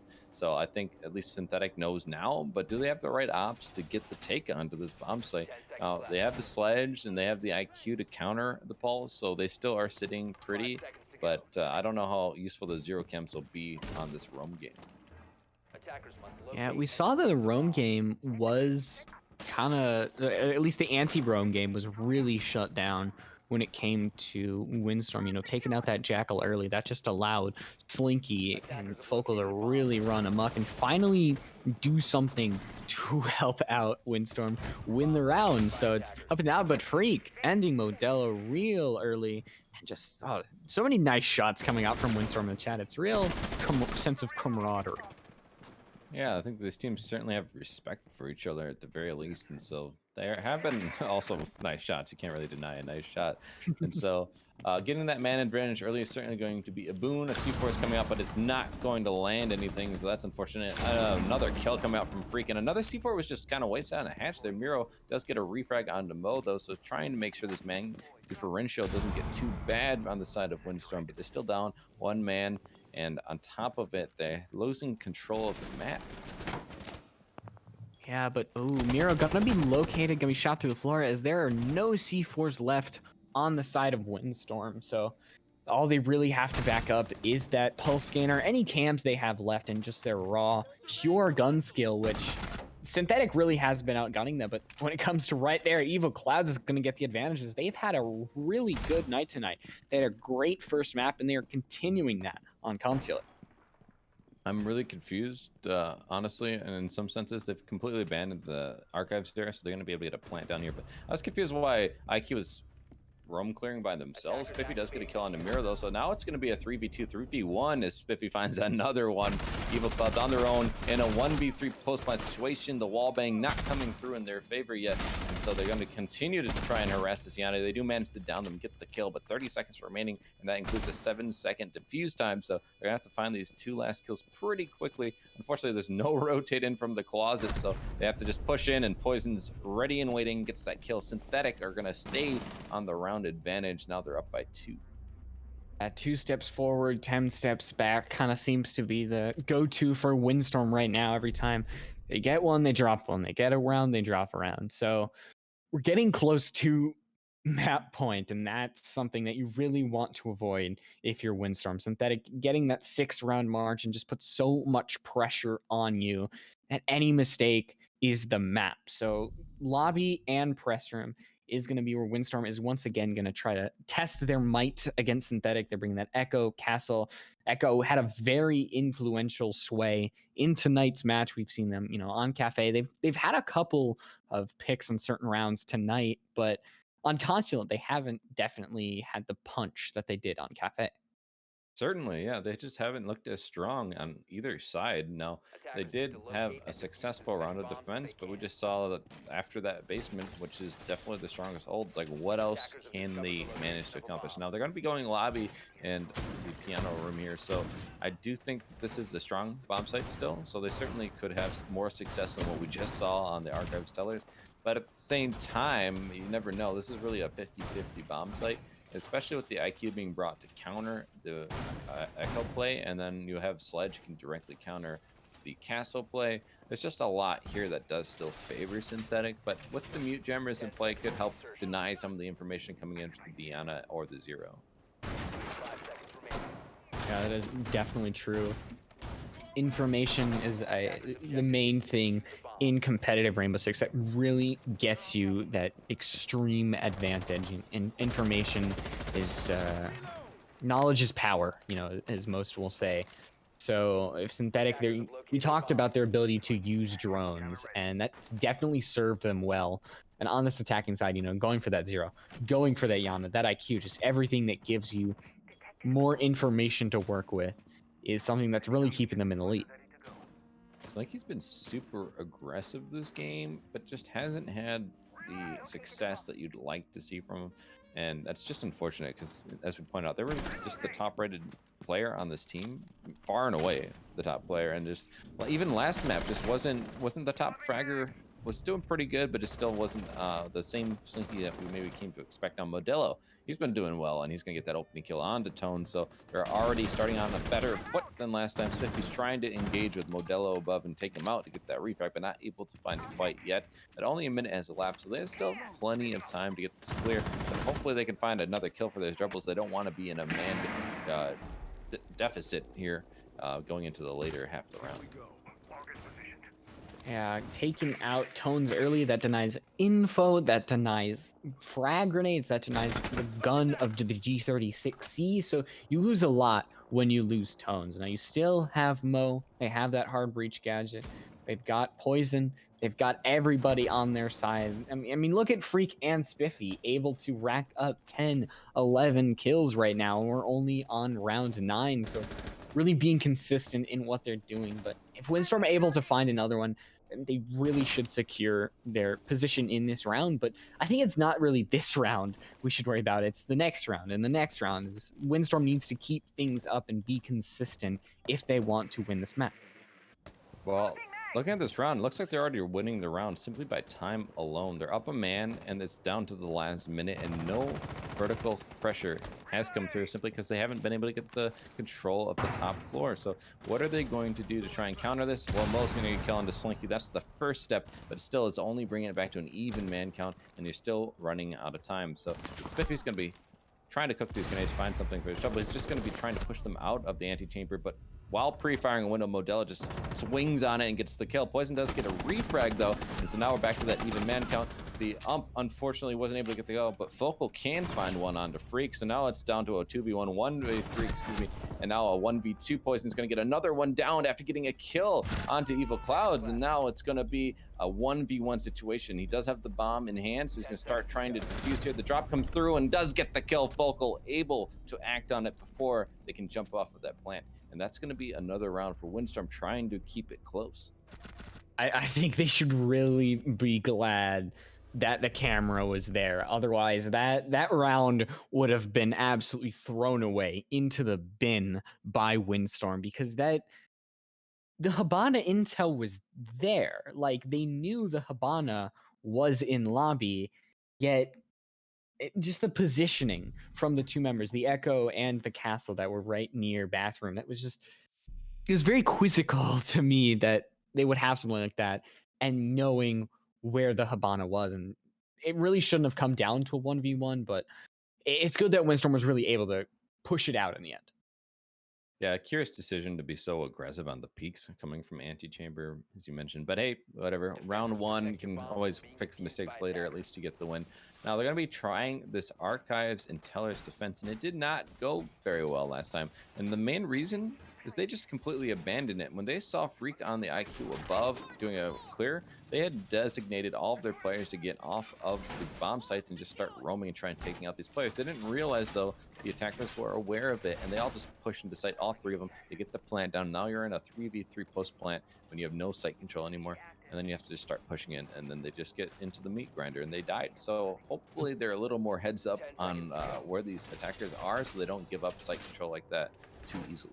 5 seconds to insertion. Yeah, repelling, I think, attackers is very, very important on Consulate because certain lines of sight can be opened up and certain areas can be opened, but you need to make sure you still have map control. While, yeah, like I'm talking, like, let's say basement, the garage wall can be opened up, but you still have map control. And that's something that Windstorm, I think, lacked a little bit when it came to lobby and press room. They were so willing to just relinquish control of such important areas when it came to the site. But it's a new round, it's a new day, and Windstorm, they're one round behind, but I think, as I mentioned before, every time that they've gained a round, they've lost a round. So will the pattern repeat itself? Will we see Synthetic go ahead once again?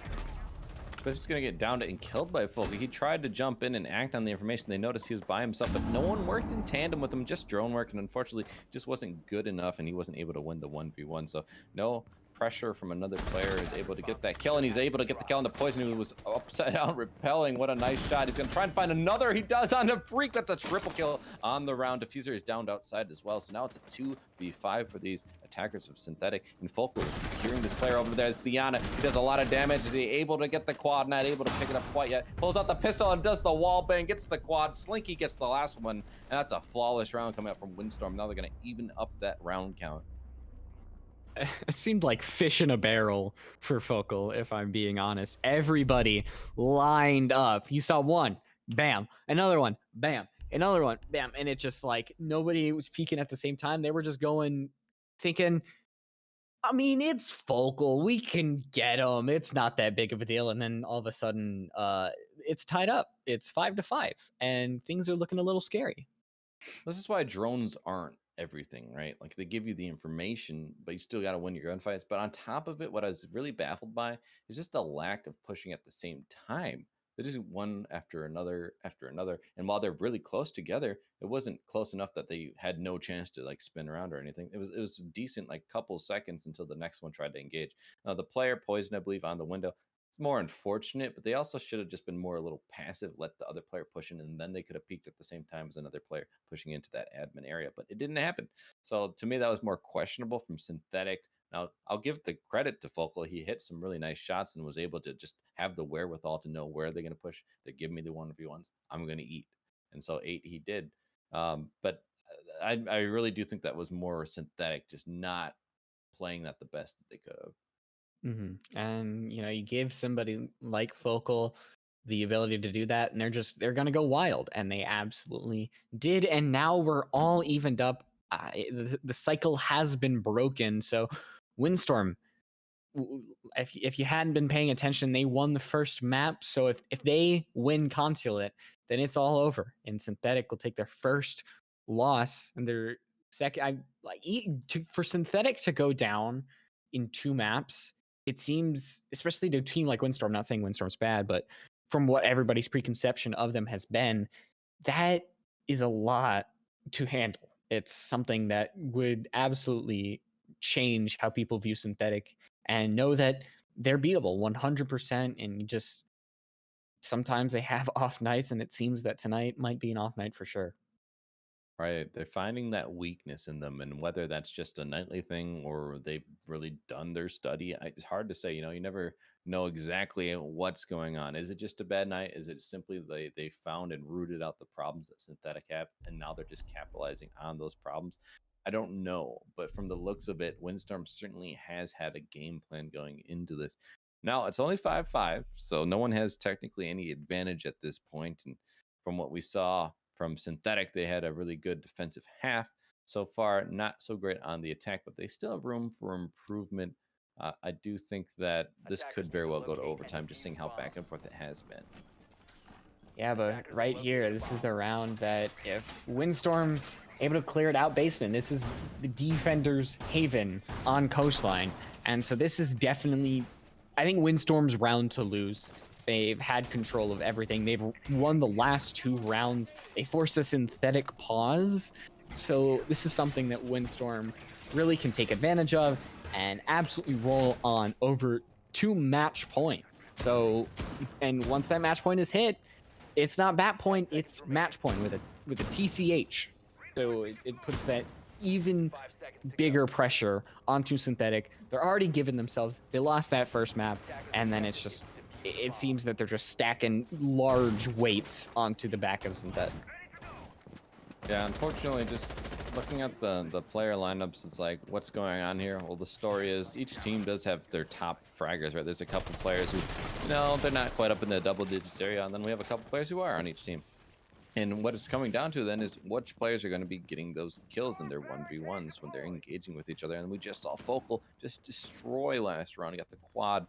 And so that's going to be something you can just not let happen any further. You have to shut them down. You have to win those gunfights.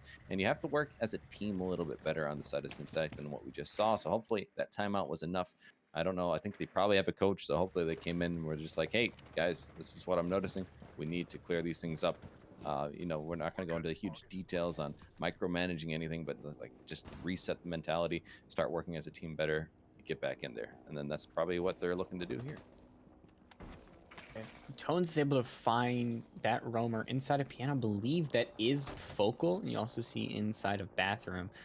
And this engagement could decide the round. It really allows play. And there we go. The drone work going to be absolutely there. And Focal having no chance to react. So piano is relinquished, and now the drone work being done.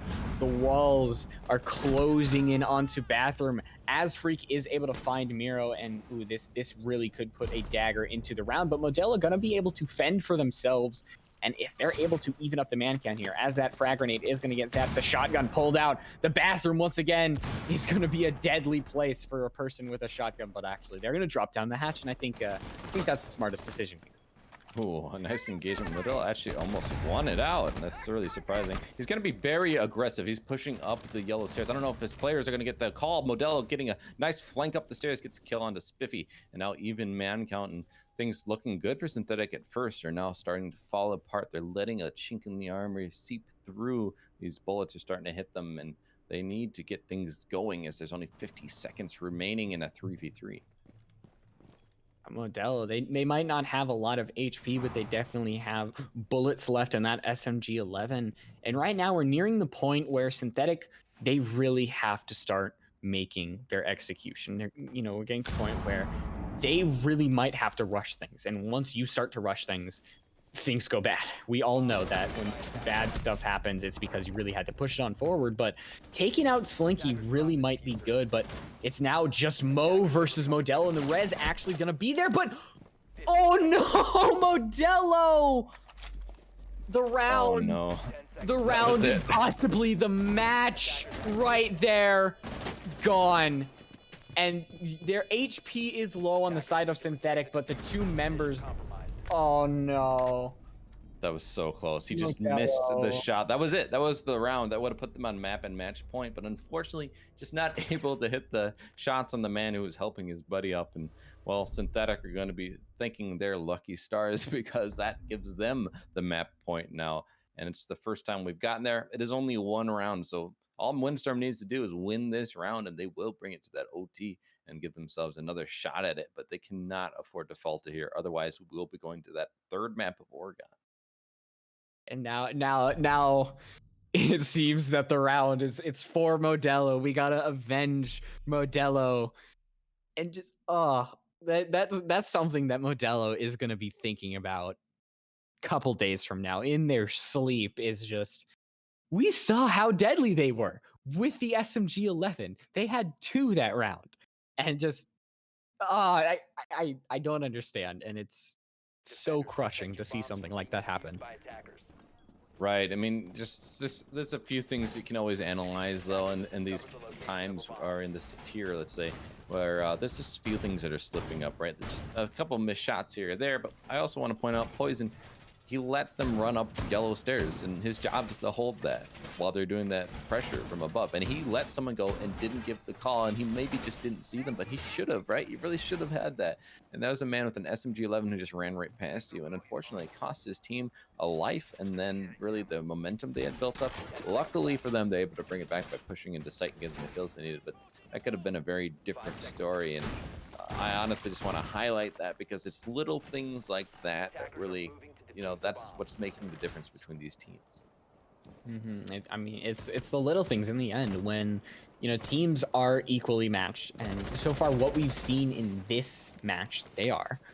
And it's once again, it's those little things. It's certain mistakes, certain positionings, and that can really throw the round for you. They stack up over and over and over again, and eventually you find yourself down the barrel of match point. You're down a round, and you've got to come back, and things are looking a little desperate. Well, C4 was used, I believe. Yeah, it was the mute and actually the Malusian. They both did not find anything with it. Oh my goodness, the nice crossfire tones is getting a double kill onto Focal and Mira, and now it's going to put them in a 5v3 on map point. They're trying to take this one home so we can get to that third map, but there's still 2 minutes. They haven't got the execute down, so they have to take their time here. Make sure they don't rush things, get too antsy, and just try and find these last 3 frags. Try and bring us again into that victory for them on this map. The Argus cam does make a lot of noise, as you had mentioned before, so Modelo's gonna have to be aware of that. He's gonna shoot it here, but that's just one of many that can be thrown at him. I think all eyes are definitely on Modelo. We all want to see the redemption arc. Rainbow Six Siege is an anime, and it is time for Modelo to rise from the ashes. As right now it is a 5v3, but completely winnable on the side of Windstorm. They do have a C4 in hand. They're forcing Synthetic to drone out, and mistakes might come up. Modelo, there's nobody there. There's nobody there. They're gonna be able to find one, and that is gonna be Mo. So trade a little HP for a kill, and in the end, you are gonna get that net positive. But I think that was a plant Modelo that they were shooting at. Yeah, I'm not sure. Unfortunately, that was a couple missed shots, and if he had pushed up, maybe he would have died. But he also had an opportunity to get two people there, so there was another player there. Unfortunately, he wasn't able to get it. But hey, one is good. And now you're only down one man, but unfortunately, he's going to be down and finished off by Tones with a triple kill on the round, pushing down the stairs. Freak getting taken out by Evil Cloud, and unknowingly on the other side of this door, Tones gets slapped down by Slinky. Now it's going to be a 2v2, and all the momentum is lost from Synthetic. They had an advantage. They were just rushing a little bit too much, not doing the drone work that they could have. But from above, Spiffy gets a kill onto Evil Clouds. Now it's all up to Slinky. He needs to find two more here or just buy enough time to get this round one so they can go to overtime. 20 seconds are remaining here. The Sledge throwing some grenades down. Not sure of the position of Slinky here on the Malusi. I don't think they have any idea where he's playing, but does he know where they're pushing in from? Wallbank's coming through, is not able to land. He gets it down onto the player. He's going to swing and find a second one. He gets it. They're going to overtime. Windstorm are not done yet. Hurts even more. It hurts even more because we could be over. We could Windstorm could be walking away with the victory right now. But they've got to go through overtime. It's not over yet. It's not over yet. But going on that defensive side, I think, is definitely good for Windstorm. They're going to get that advantage because they definitely had a better defense than an offense. So lobby press room is where we are going to start. And it's the same old, but right now it's for all the marbles here. 1 round, 2 rounds, it's can all be decided right here. Keep in mind it was a 4-2 split for defenders then, since it's back at 6-6, right? So that means Windstorm does have an advantage here going into defense first. But they're very close rounds. It's not as if it was really that clear of a 4-2. I want to make that known. Like these have been pretty close. Like last round, that was really close. So that's been the story. So really, in overtime as well, it's just a different beast. Which team is going to show up performing to the best of their ability here, and they need to. There's really very little room for error when there's only 3 total rounds that can happen. So what is it going to do on the side of Synthetic? Well, they're bringing a Jokobe, which I'm not always the biggest fan of, but maybe it'll be just what they need to get the information that they were lacking before. Yeah, and Kebi is a decent operator. She does have that ability of a little bit of anti-roam along with, defenders, they got to shoot their own cam sometimes if you give off that early frag and you're able to catch somebody out in position, you gain a massive advantage on that offensive side. So Kebi runs a little bit of that risk reward because her EBR is a good gun. It's got like almost no recoil, but then again, it is a DMR. She doesn't have access to any auto rifle in the game. So, DMRs, I mentioned earlier that a lot of times if you're going up head to head against an auto rifle, let's say the 416C, 7 times out of 10 you might lose that simply because Jaeger just has the ability to click mouse 1 and control recoil. Right. I mean, that's what they say is fire rate is king in this game. I think that's what Pengu has said in the past, and I tend to agree with them.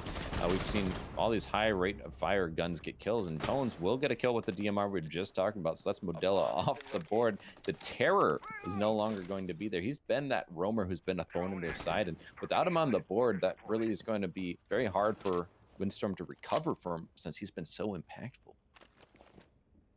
And somebody's got to step up. We see both Focal and Evil Clouds have that double-digit margin. Somebody's walking up the corridor there. It's Freak, and they're going to be able to take care of that Banshee just to try to take care of the Echo in the bathroom. There is somebody, I believe, on the yellow stairs, or that's actually the 0 outside. So nobody lurking just around on yellow stairs. Is right now Piano just seems to be in control of Synthetic, especially as Freak is going to take a lot of shots through the bottom of the castle barricade. Spiffy as well. And finally, they are going to get one for the troubles. Just needed a little more support there, I feel, and unfortunately he's by himself getting pincered from 2 different directions. Now the phone calls are going to come out, try and help find this information. Mira will be down, so maybe that's on the back of some information being fed. Now Evil Clouds has been very aggressive on this Echo, and I think he's going to try and be aggressive yet again. So unfortunately they're not able to find his rotate through, and he gets a kill onto Poison. Now Mira's still down, so this is essentially a 3v2, but that's the diffuser down, so that's going to help out these defenders a lot.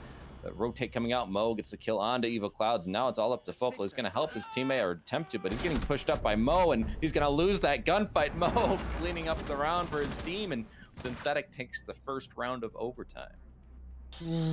That's not a good start, because now you have to go onto the attack, and that attack, you did go down 2-4 now. Granted, so did Synthetic, but 50%, that's, you know, gaining the rounds of 50% of what you did in the regulation. That's not great. So basement, this is where whether we will go to a round 15 right here is, will Windstorm be able to take control of basement? They're running the same old zero. Sophia, Sledge, Ash, and Ace, but the time is now to bring it on up. Avenge Modelo. Make sure that you win this map. They're going to go for that basement hold, which was the best bomb site statistically so far throughout this entire matchup. I was curious to see Windstorm chose to go to lobby there instead of basement. They did win both of their basement holds. Now, one came on the clutch from some Slinky on the Melusi that got us to overtime, but that was still a win. So I just was curious as to why they had chose lobby. Clearly didn't work out, so it's unfortunate. But looking at Synthetic, they won this both times pretty decisively. So I'm assuming that they feel pretty good being in this position. This is it. If they can just have the same success they saw both times they've gone to this bomb site before, they're going to be rolling this into a map 3. So I'm curious to see, can they have that success, or has Windstorm learned about what they were doing and how they can adjust to counter it? Yeah, this is just really a match and a half. Like, we see that, you know, Windstorm, they take control map 1, looking to take down the Kings right now of SFCL, and then we go to a map 2, and it's back and forth, clutch plays. We saw Modelo. I don't even need to say anything besides Modelo, and now Windstorm trying to claw back and really dethrone Synthetic right now. Well, looking at Synthetic, heavy roam, and we've seen this before, and they've had really good success. We mentioned before on Windstorm's attacks, they had a really hard time clearing out the top floor, and they never really got the vertical pressure that they would have wanted. Now, Focal's gonna be taking a lot of damage. Not sure exactly his location. He's outside of the building even, but he's down to a sliver of HP, so just a breath of a bullet will take him out. So they have to be very careful. The rotation is not caught by Miro. That's unfortunate. Now the Mozzie will know his position as well. Ooh, waiting it out. It pins and needles. I think everybody is on pins and needles, because this really can swing either way, and this can decide whether Synthetic going over to Oregon, as Oregon is the next map.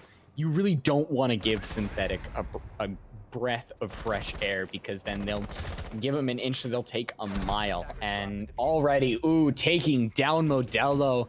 Now that gets rid of your Selma canisters. So now Garage, you don't really have anything to deal with that garage wall, and Focal on low HP.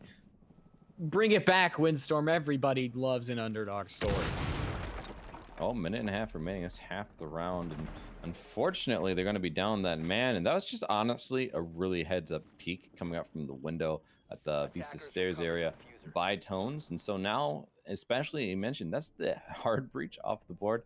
Windstorm are just going to have to try and be a Storm, just rush in and get these kills. Honestly, a minute remaining. It's not a lot that they can do. Now, they do have the vertical control that they can start opening things up, trying to get a kill, and maybe they'll find one here. Unfortunately, not able to. Poison takes a lot of damage, but still has a quarter of HP left. And from above, yet again, C4 is going to come out. He's going to be able to shoot it, though. He's not able to find anything. These defenders are just trying to buy more time. That's the priority, excuse me. But looking at it, there's just not still a lot of control. Yeah, you're getting these vertical angles, but they still have to push down the stairs, as there is no hard breach, as we mentioned. So this is not looking great. 30 seconds remaining. They're gonna have to just flood in. Yeah, the vertical play just not really getting the rewards that they want, and especially as Tones is going to be able to find a triple kill, and it's just Focal barely breathing, and Miro, as the double swing is going to happen. 5v1, and Synthetic with 10 seconds left. It seems that they are going to win Consulate, a hard fought match. But I got scared there. That was scary, man. He's trying to make a comeback, but there's just not enough time. There's still 2 players up.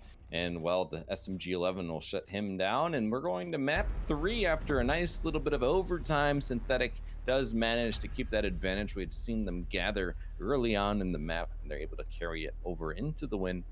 But that was really a close call for them.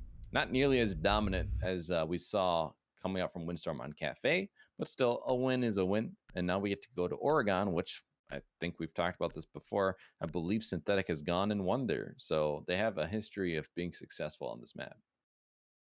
It was there. It was in your grasp, and it slipped. And now you're gonna have to deal with the fact that that happened, and you still got to move on, go on to Oregon.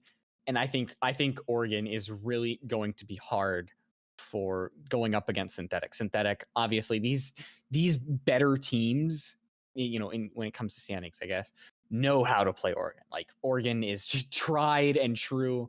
It's why you really don't want to bring them to Oregon, because they know how to play it. So obviously things have happened, crazy things have happened. We saw on Cafe just the domination that happened by Windstorm. So I'm so excited to see what's going to happen on this map 3, honestly.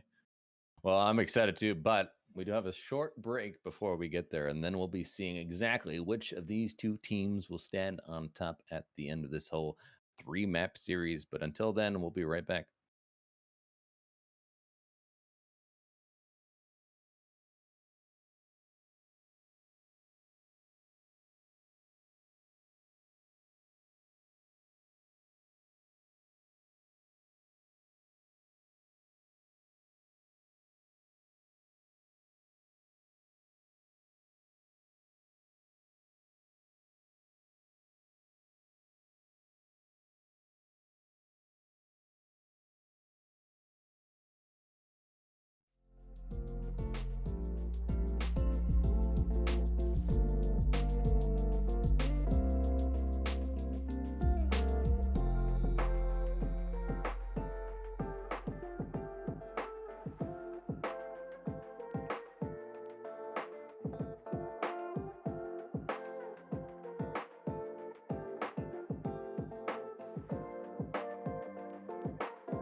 Hello, welcome back. We just saw a really close matchup on Consulate, and it was the second map. Synthetic had taken that, and previously we had seen Cafe more dominantly won by Windstorm, but now each of them having one map, it's all up to Oregon here at the third map. Both teams have gone here, both teams have won here, but Windstorm has also lost here.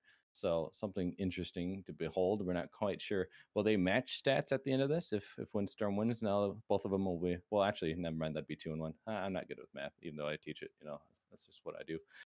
But it's still going to be an interesting thing. Where are these teams going to end up in the lineup as well? They're both fighting to keep in playoff contention as well. So something else to keep in mind moving forward.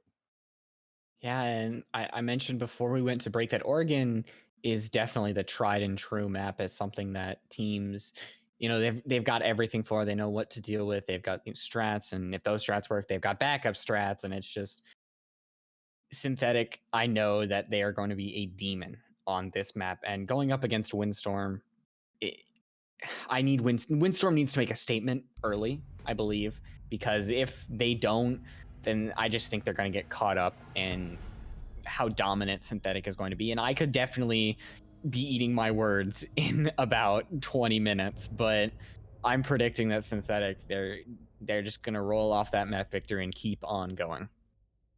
It's hard to know. Now, Windstorm is going to start an attack here, which is not the best place to start on Oregon typically. Again, these are all just like going with the trends. We just saw that Consulate was more defender sided, so you never know how things are going to really unfold. But this is certainly one of the maps that is very linear, right? Like there's only certain ways to play it, and it almost always does play out the same way.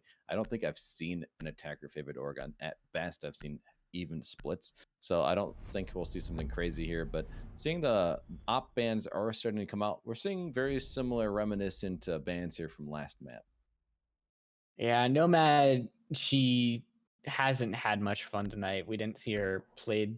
We haven't seen her played at all, actually, I believe, because she's been banned every single time, except on Cafe where no, I don't know, whatever. She was. So yeah, she gets no play tonight, sadly. And these bans aren't exactly gonna tell a story like we saw on Cafe. So I think we're just gonna see the very, very typical. Yep, there we go. Kaid, Thatcher, Nomad, everything just seems to be according to normal.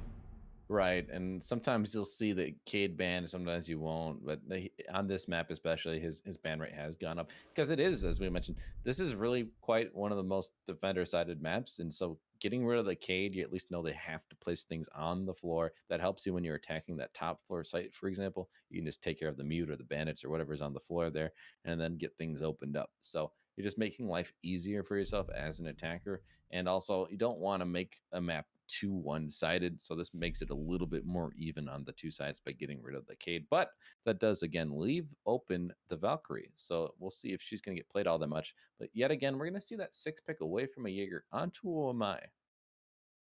Yeah, well, I think once again, I think he's a little better on basement simply because there are so many areas that these attackers can come from. You've got tower stairs, you've got freezer, you've got blue bunker, you've got elbow, you've got laundry stairs, you've got hatches.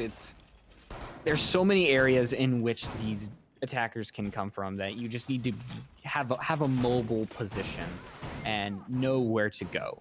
Know what to deny, have the ability to move everything according to necessary, and that's something that Freak on the Wamai definitely has the ability of. Yeah, Maestro being brought on this map is pretty common. He was banned last time, so we didn't get to see him on Consulate. Now he's going to actually see some light of day, and I like him on this map a lot. He just has a lot of, usefulness. I think I was watching a lot of different pro players make their tier list, like what are the best ops or what are the best guns. And I think on the op list, Maestro's almost at the top tier, like the highest tier possible every time. Maybe sometimes he'll be on the second highest tier, but almost all players will unanimously agree. The Elda in hand, those evil eyes are very powerful. The shotgun pistol as well. And he just has a full kit and a very powerful weapon. So you cannot underestimate his value.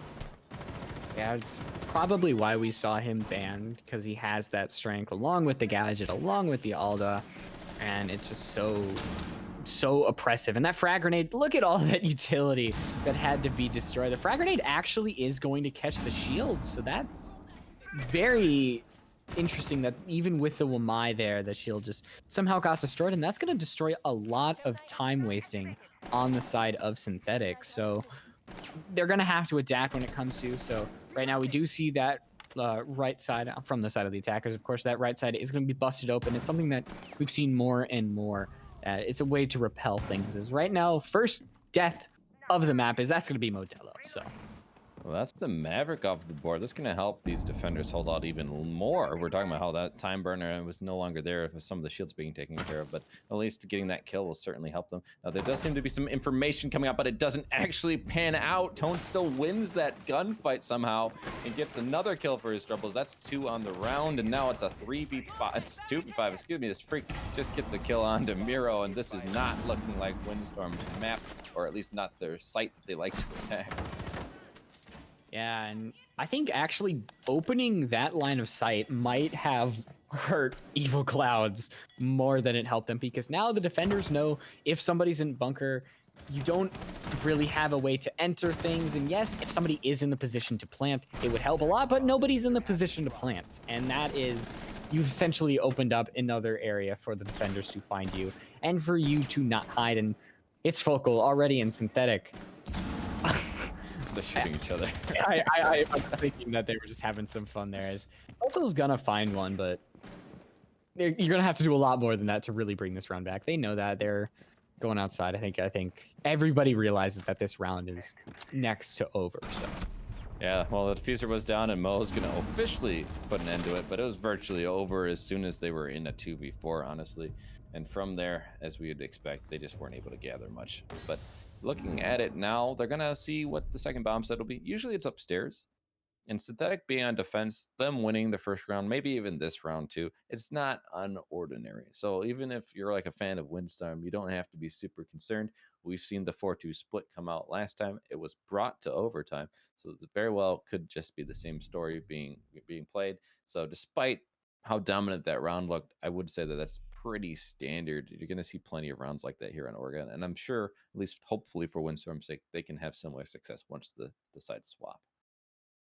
yeah, but you still want to make sure that you do get those 2 rounds. Like those, they seem like, oh, 2 rounds out of 6, but it's still, if you're facing down, 4-0 Synthetic keeps on rolling, then it's something that desperation comes out. You need to find a way to get something done on that attacking side before you swap. So going over here, we are seeing a very typical lineup. Valkyrie, she is still in play, so we are going to see C4 actually in play, so no impacts, and 3 C4s being brought, so we might see some more explosive gameplay coming out from Synthetic. We saw some C4s, definitely not as much as Cafe, but they still have a presence as long with the smoke canister with plant denial on this site. Yeah, last time they brought it, and I think that they weren't bringing someone who could make the rotates, at least not in the time. They might have had other jobs, and so we saw that Bob was bringing some impacts, which is different, but they're going more back to that standard, like you pointed out. So C4 is in hand, and C4s is so strong. I really like C4s myself. If you utilize them well, you can almost always net at least 1 kill in the round, especially when you have more on hand. But at least 2 in hand is usually ideal. Here they have 3, so I think they'll be good. Now, the only thing is they're sacrificing more shields that could be brought, but on this bomb site, I think just 1 shield usually is good enough. Sometimes you'll see players place another shield in the attic, just in case you need a little bit extra support.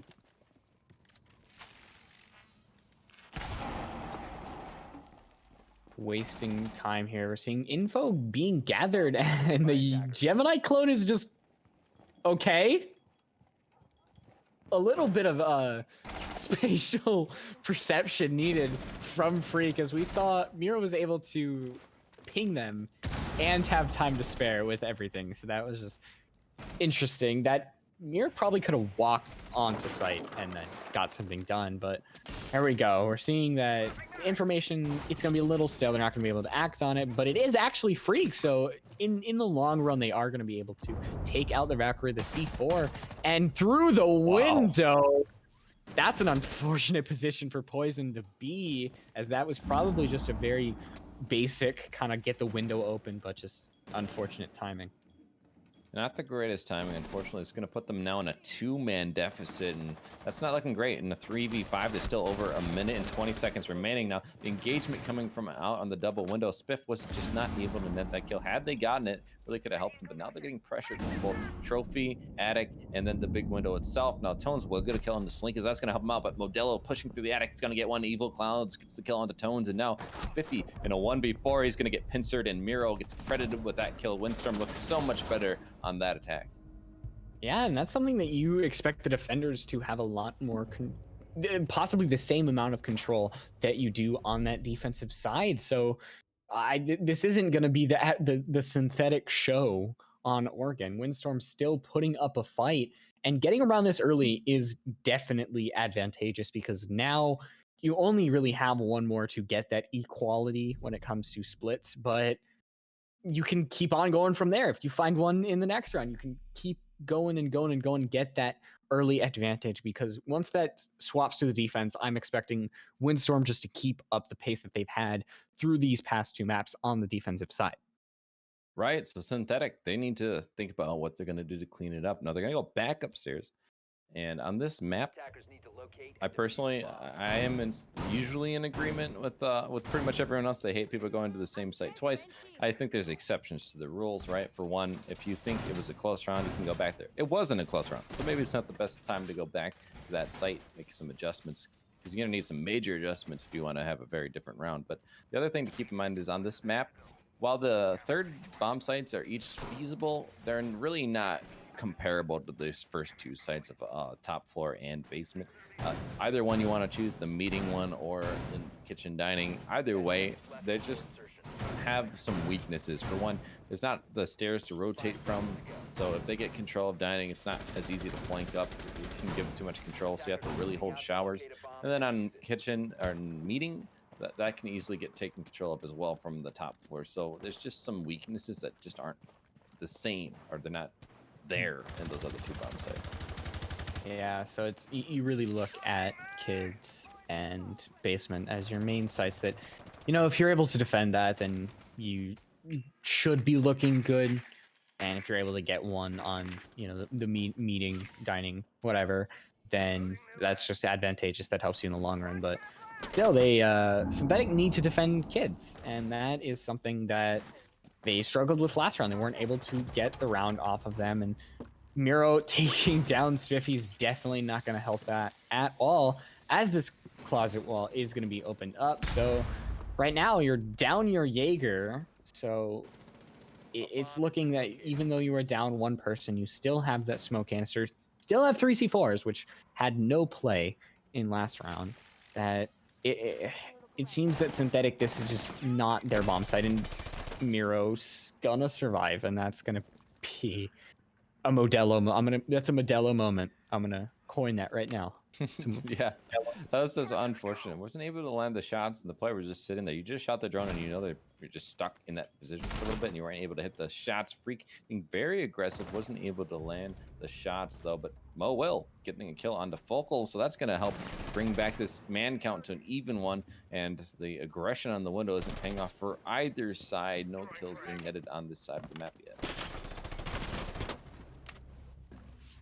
And Evil Cloud's taken out that, but it is going to be a 3v3, and both Focal and Slinky are going to be down. Those are your supposed fraggers, but they're not actually the ones to. Oh no, Miro just started a tad too early, indicating Tones, and then bam, the easiest swing of Tones' life. And now you just got those hard breachers against the rest of Synthetic.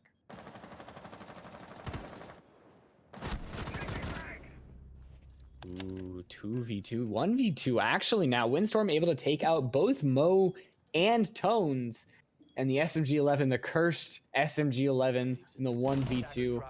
And okay, that is not what you want to see in a 1v2 clutch.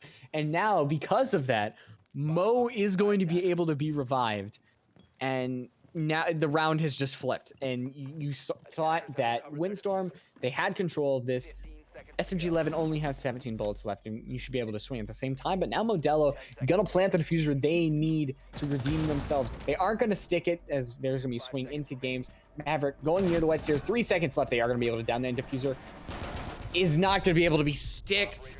And Synthetic are gonna be able to defend it, but a lot of mistakes coming out there from Windstorm.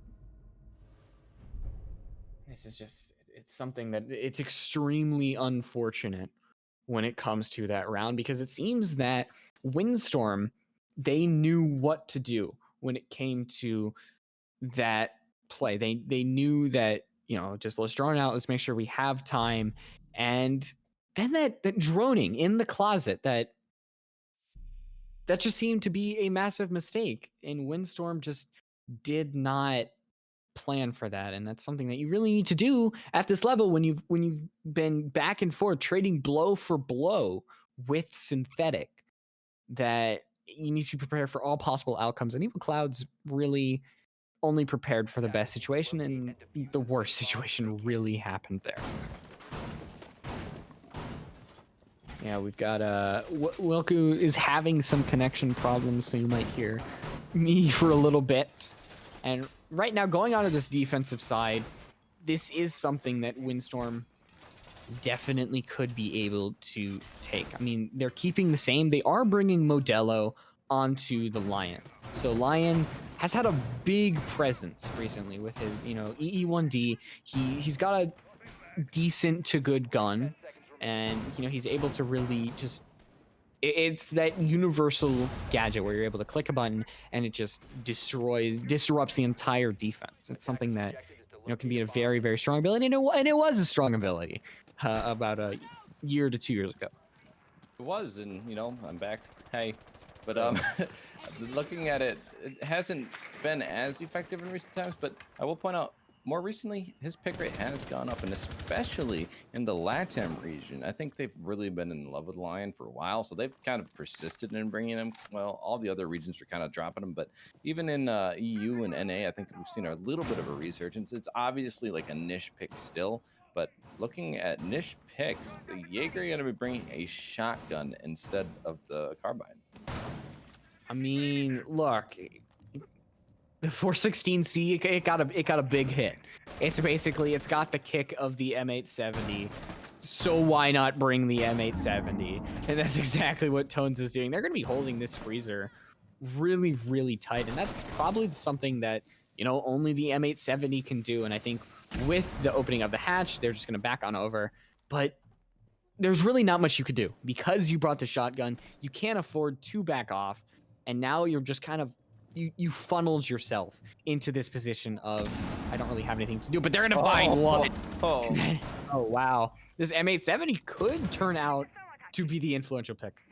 It's changing the meta. This is the pick. Apparently, he's gonna get a down and a kill, but he's gonna get refragged by Modelo. But the damage is done. That's Iana and the Zofia off the board. The beepers are gonna give away the position of Slinky. The player in closet is going to be lit up. It's poison, but he's still alive. He can still use those smoke babes, hopefully choke out some of these players. But they're gonna be aggression now through both the laundry, and I imagine they're gonna be trying to do that push still through freezer once they have the right positioning and confidence. But looking at Lion, they're actually rotating towards the backside, maybe going to go through the meeting hatch if that was opened up, if not all the way over towards the big tower stairs. But so far, they're just biding their time, getting some positions, looking at different lines of sight. Where can these defenders be? We're going to try and find that out, but so far it's just burning more time. They're not finding anything for it.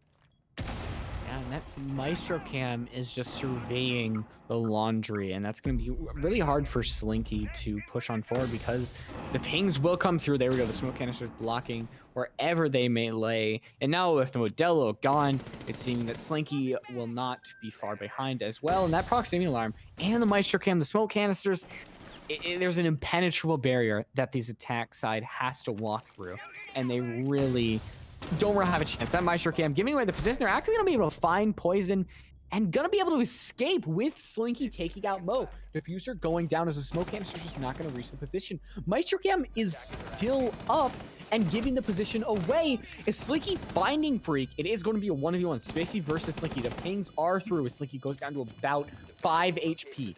going to be trying to reload as they are on the diffuser. They are going to be going close, but the shots are going to force them off of it. 1 damage is going to be enough, and there it is. If he did it, man, he beat him.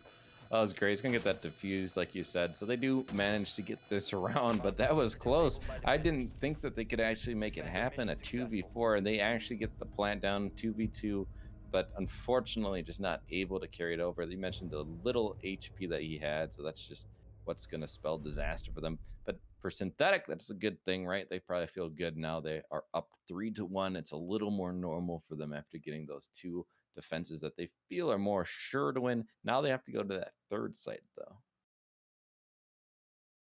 Yeah, going on over to, I guess, the fine, we have to go to this site is really what a lot of teams do. It's something that it's either a surprise pick or it's something where it's like you won both your defensive rounds, so you're kind of forced to go to one of these tertiary bomb sites. And it's I mean, it's this way for a reason. There's a lot of ways that the attack can get the advantage on you.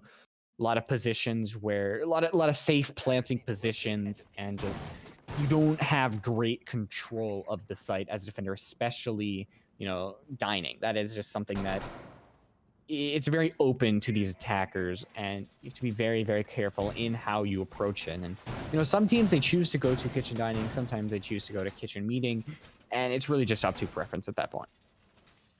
Yeah, it really is preference, and the main thing being, how well do you feel you can hold up top? That's always going to be a thing. The kid's bedroom. You're always going to have to be aware of that hatch there into kitchen, and that's the bomb site. That's the same for both the different 3rd bomb sites. So really, what is the going to be? Are you going to be able to hold up above an attic if you're going to be playing in meeting? Because that's another power position if that's the bomb site. Otherwise, like I pointed out, you need that maestro, especially the one normally designated to the shower position, because you need to hold it. There's no way of recapturing it. There's no stairs to flank back up from like there is with the meeting one. So that's why some coaches will say it's better to go to the meeting because they have that flank opportunity.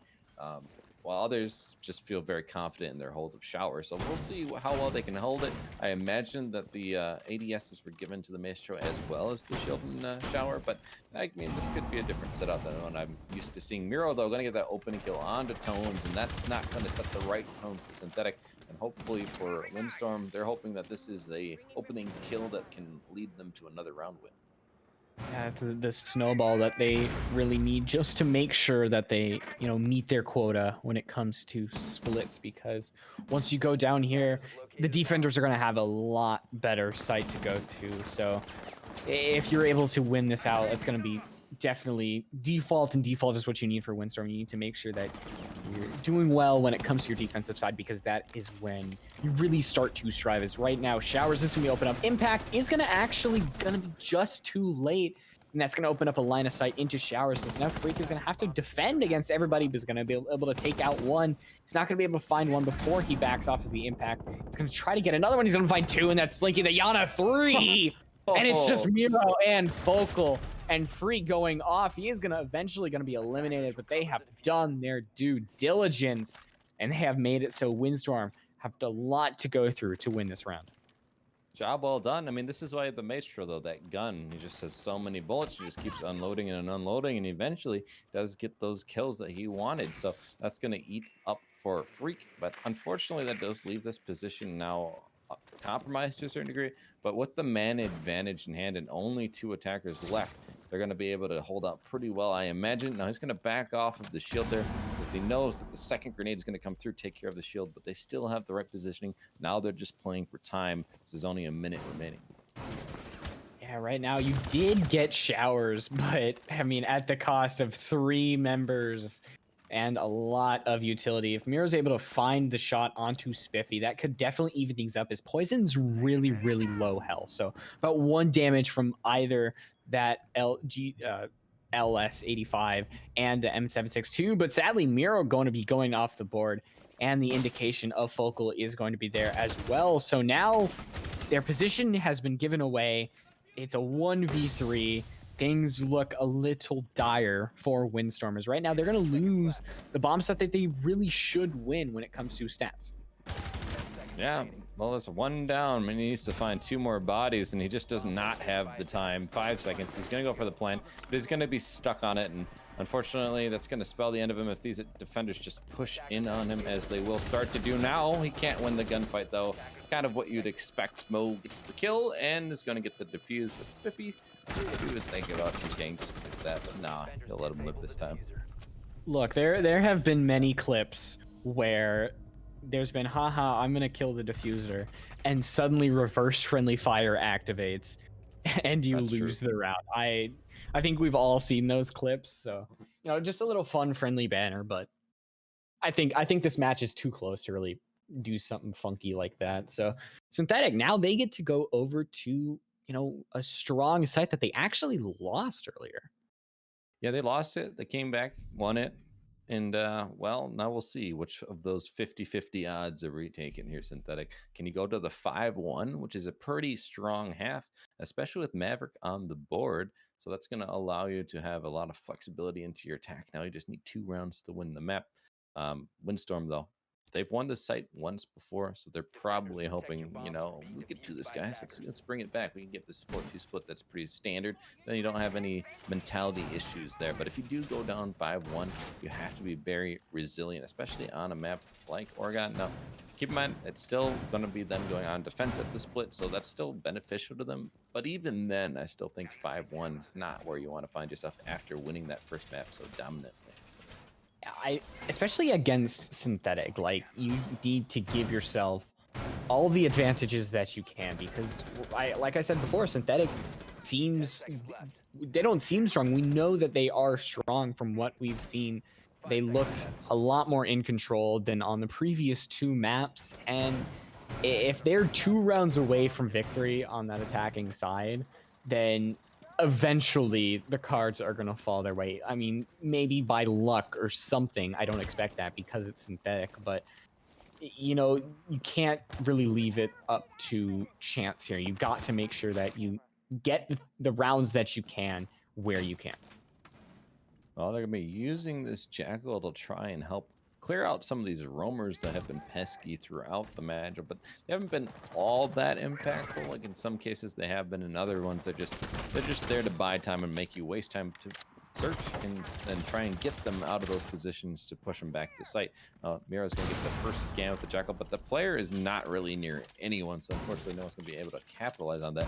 But as we've mentioned before, the down below area of each of the walls and attic and now here in closet into that bedroom area are all destructible, so it's simple for Nash to go below and help open up things, but Freak's gonna open up the round, getting the kill onto Modelo, and Modelo's just not having the same kind of map that we've seen him have before. Mo gonna follow up onto Miro as well, and now it's a 3v5, and this is looking like Synthetic are wanting to take this round, give themselves an even bigger advantage going into the split. Yeah, I mentioned how Synthetic, they are a really frag heavy team. They know how to win their duels, and these previous maps, they haven't been super advantageous to that style of play, but as we've kind of seen, this is really where Synthetic is starting to thrive, when these lines of sight have been opened up to them, and just absolutely, you could just see it right there that Synthetic are in control of these individual gunfights. And we're going to see a 5-1 going on to this attack, and sadly, Synthetic might be able to keep up their, actually going to be a little bit of a trade there, their undefeated status when it comes to matches, because going onto this attack side, I, of course, don't want to jinx it, but, I mean, they look very, very strong going on to the split. I do. 5-1, 2 more rounds, and they'll be the winners of the map and the match. This is number 3 here of the map count, and well, after starting so strong, it'd be very sad for Windstorm to lose the air in their sails and come to a dead stop before they reach the glorious shore. But we'll still see. There's still more rounds to be played out here, and they do get to go on defense here. So now they're on the more advantageous side of this map. They're actually going to start upstairs, though, not in the basement like we saw Synthetic do. And we'll see if they're a little more successful, but 2 out of 3 for Synthetic on that bomb site's not bad statistically. I'm just, I am very excited to see how Synthetic is going to initiate their attack, because I think 1 round, if Synthetic even gets 1 round, I think that anything that Windstorm does is just going to be futile, because Synthetic, they're going to roll all the way. Unless their 1 round is in this in the final round of regulation, then I don't think there's really any way that Synthetic can lose this. I know that their attacking style. We look at. I want to go look. You look at KD's or kills, I guess.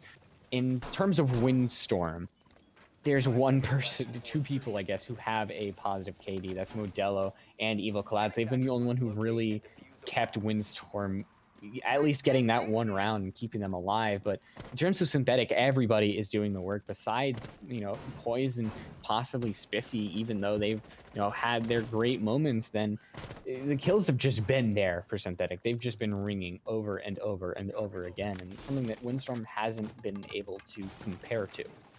Yeah, Freak has just been a freak throughout this entire matchup. He's had a good map every map. So to see him be so consistent, I think that is one of the strengths for Synthetic.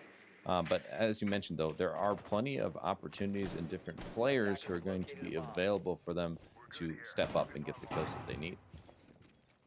I mean, that is really true. And time ticks down, but are we waiting? But Tone's gonna take a little bit of damage. They're gonna be in Attic, and giving Attic control that early to Synthetic, I don't want to say it's a death sentence, but you leave a lot of room for improvement, because Synthetic now, they control a lot of your rotates, a lot of the site, honestly, because they can really push up. It right there. Tone's actually going to be able to go down in Modelo, finding one, evening things up, as Attic not so safe anymore.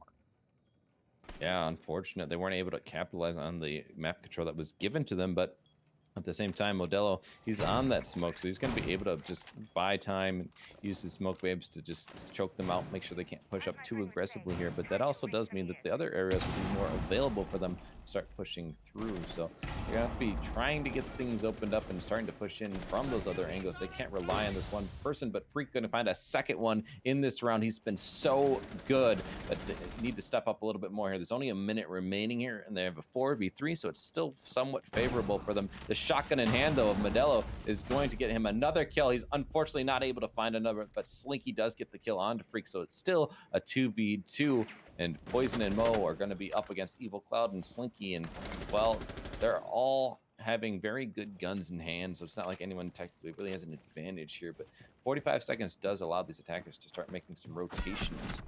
And one rotation didn't work out. Slinky's going to get that kill onto Mo. So now it's all up to Poison in a 1v2 situation. He turns his back and gets shut down by Slinky, who is laying down at him.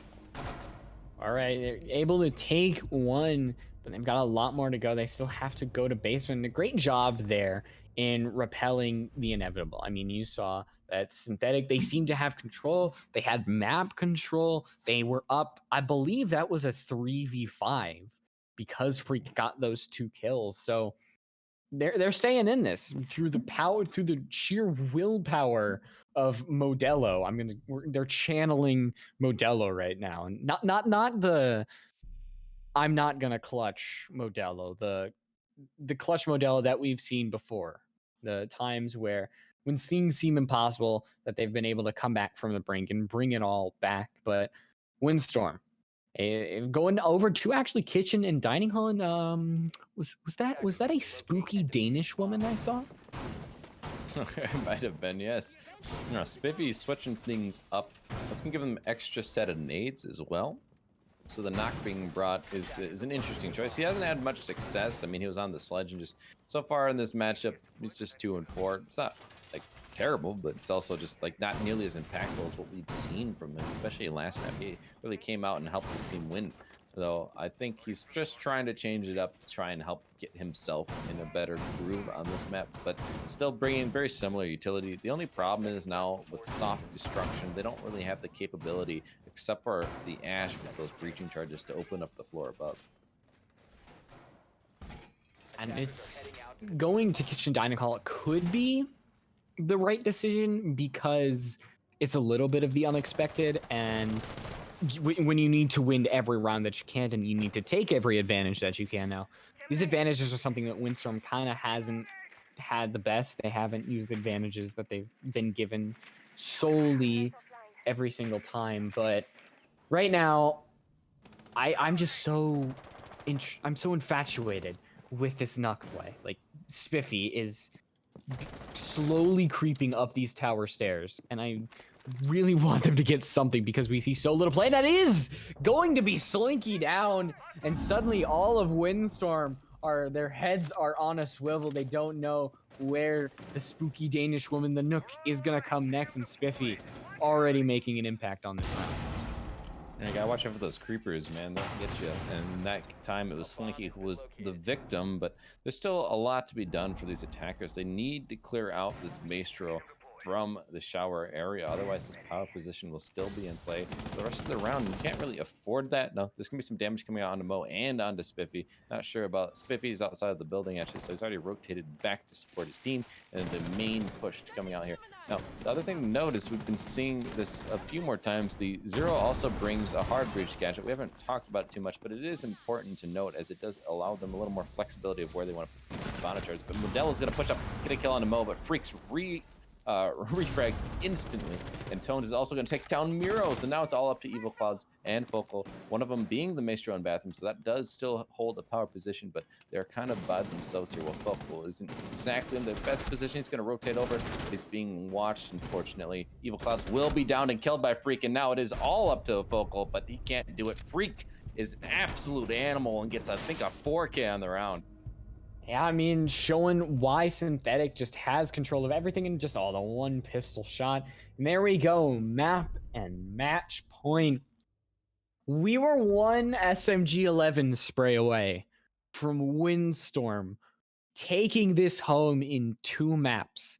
But Synthetic, they've crawled their way back. They've suffered the mental beatdown of Cafe. And suddenly we are here, match point 6-2, and it seems that Windstorm, their wins have really slowed down. Yeah, they just haven't been able to find the success. Now, granted, a lot of that came out on the back of a Synthetic's defense, which is expected, but you also gave them too much, right? That 5-1 is just too much. Now they found one of those rounds, and they found it early in their attack. You've only gone 1-1, so that's not the place you want to be on Oregon. And unfortunately, that leaves a little room for error. Now, they're going to be going to this basement hold, and I do like this bomb site a lot, but it's questionable of why they wouldn't have gone here in that round and they chose the tertiary site first, unless they don't feel confident in this. And I mean, the other thing they could have been doing is just trying to throw them off, but apparently that was just not the right decision.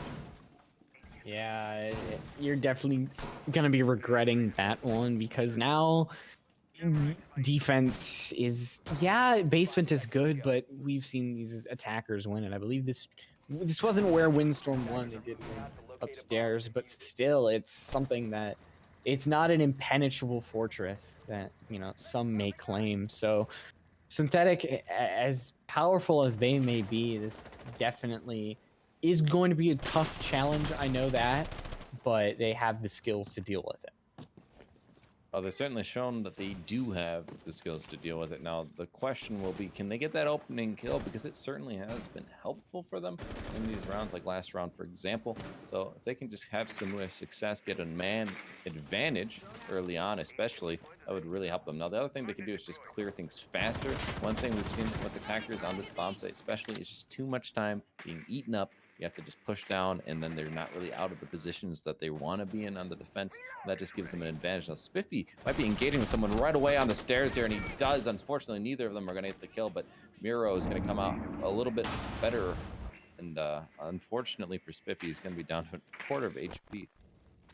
Yeah, and now you didn't really gain anything from that engagement. You do gain a little bit of craziness, but oh, there is gonna be frag there. Ooh, the frag grenade getting very close to actually a team kill there, as the impact's gonna deal a ton of damage over to Freak. That 50 damage that it does, I mean, in retrospect, it doesn't seem like a lot, but when it comes to right there, it is more than enough, as right now it is a 4v4. Freak put down, as they're the only one in the game to hit double-digit kills right now. He has been an animal in this one, and throughout the entire series, he's been an animal. Now, Mo is going to be shooting, and he had his teammate shooting at the same time, so I think that did cover at least one of the Argus cams, but Fortunately, the second one's going to come through and it's going to be easily found out. Now, Evil Clouds is still in this power position on pillars. His drones are going to be distracting him, though, but the Melusi Webweb's still there. I thought that Ash had taken care of. Unfortunately, it did not seem to be the case. Another impact's going to come through. Doesn't really hit anything, but his shots do. Unfortunately, it wasn't the kill, though, so Tones is going to escape with their life. Hibana just playing for time at this point, just waiting for his teammates to help, and so they can push in. Evil Cloud's taking a lot of damage. The drop from Mo works out, gets the player in pillars. That's Evil Clouds off the board. Now they have the man advantage, but there's only about 40 seconds remaining, so they're going to have to be very careful on how they want to approach this. And now with Modelo finding 2, things just seem that much closer, especially as Slinky pushes on up. Yeah, that's going to be something that you regret. And now it's Focal trying to repel the memory of the victory, and it's a 1v1. Focal versus Poison. This could decide the match. Shots are going to be fired. Both are at a relative same amount of HP, but it's 12 seconds left. Focal is going to choose to back off and force Poison to either try to go for frags or the defuse. And it seems that Poison is going to go for the frags, and they're going to find the head of Focal. And it's going to be synthetic. Oh. A slog of a match coming out close, back and forth. And we were here to say that they were close to pushing it all the way. Modelo, in the end, you see, almost lost to us. But Windstorm, sadly, they just don't have it in them. Yeah, it's just unfortunate because they had so much momentum, and if they had gotten those kills, like you had mentioned, Modelo missing the shot, it could have been a different story. And unfortunately, they lose in overtime on Consulate, and then they're just not able to cover. Right, the momentum's gone. The other team has the momentum, in fact, since they had won the most recent map. That's usually how it goes. And he didn't start on the favorable side of the last map. Just really didn't play out into their favor at the end of the day, and that's just unfortunate. But got to give Synthetic credit. They came back. They won that map in the second one, even though it was close. And then they are able to show a dominant performance here on Oregon. So good job to Synthetic. And speaking of them, we will have an interview coming up with one of their members. But quickly before that, we will have a short break. We'll be back with that member, and we'll be asking them some deep questions in just a moment.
Hello, everyone. Welcome back into SFCL, Solid Flare Competitive League. I'm Wheel Ku, and this is Light Rose, who was just casting with me. We just saw a banger of a matchup, and now we have Poison here with us from Synthetic. You guys had just won. How are you feeling? Pretty good. That was long match. Definitely made us work for it there. We were a little bit scared after map one. We definitely got wiped. Well, you guys, the first map was your choice, correct? I got this wrong yesterday, so I have to make sure I'm right now. Mhm. I think it was right, Cafe. And so the choice, I assume, maybe came on the back of what you'd seen when they got 7-0'd, and so maybe you thought you could capitalize on something like that, but it didn't play out the way you thought.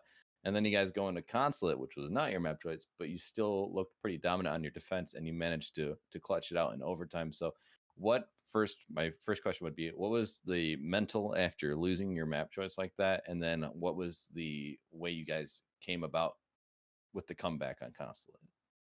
I think big factor in map one, which different, which separated from the different maps. We're playing a lot more structured.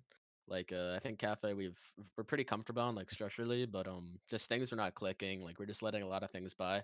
On like map two and three, we just kind of said we're just gonna go shoot them. Like we know we have good mechanical skill, so I think the coordination is not quite there yet, and just kind of hurt us on Cafe.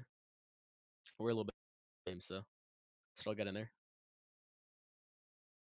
Rose, did you have any questions? I was gonna say, like, was the Zofia ban on Cafe, was that a target ban toward Modelo? No, we just were looking around Clash a lot, so Zof counters Clash. Yeah, there were definitely some theories about that in Yeah. chat. So that was your first map loss of the season. Are you kind of looking to keep up that streak of no L's after this? You wanted to keep up and wanting to stay strong as the top dog in SFCL. I mean, we got the win. We're just looking to just keep improving. I think we got a really good plan, and we're set up well for improving in the future. I just think we gotta start getting to that point where we're like structured on like all 7 maps, so we can start competing with like some top teams. Well, we look forward to seeing your growth, you guys. You got to win still at the end of the day. Yeah, it started off kind of rough, Yes. but that's what matters, right? It's the end result. So we're looking at you probably being in playoffs now. It's not. I don't know if it's necessarily set in stone. I have to look at the exact statistics, but you're very much close to it if it's not already sealed. So that's something to look forward to. Is there any plans then for the future immediately for you guys? I know you say you want to improve. Do you have aspirations as a team? Anything you're looking at as a goal? I mean, currently we're in Upsurge, this league and RSA. I know Freaka Messi planning to do like CL 18 plus stuff like after Upsurge and SFCL finish. So we're looking to work really hard to finish out, win Upsurge in this league. That's the plan. Then also looking to pick up some coaching staff on the way since I'm kind of like I'm IGLing, I'm the captain, I'm coaching, I'm just doing like all that stuff right now. It's a lot. So gonna get some help there and finish out these leagues. Then we'll probably end up finding some new people underagers for the summer. Hmm. But yeah, it's fun. Well, that's awesome, man. I wish you luck. Did you have any other questions, Light Rose? Just wanted to throw it Nope. one more time. Nope. All right. Well, we appreciate your time, Poison. Job well done. Congratulations on your win. We'll see if you can keep up the streak so far. It's a pretty good streak. Thank you. Thank you.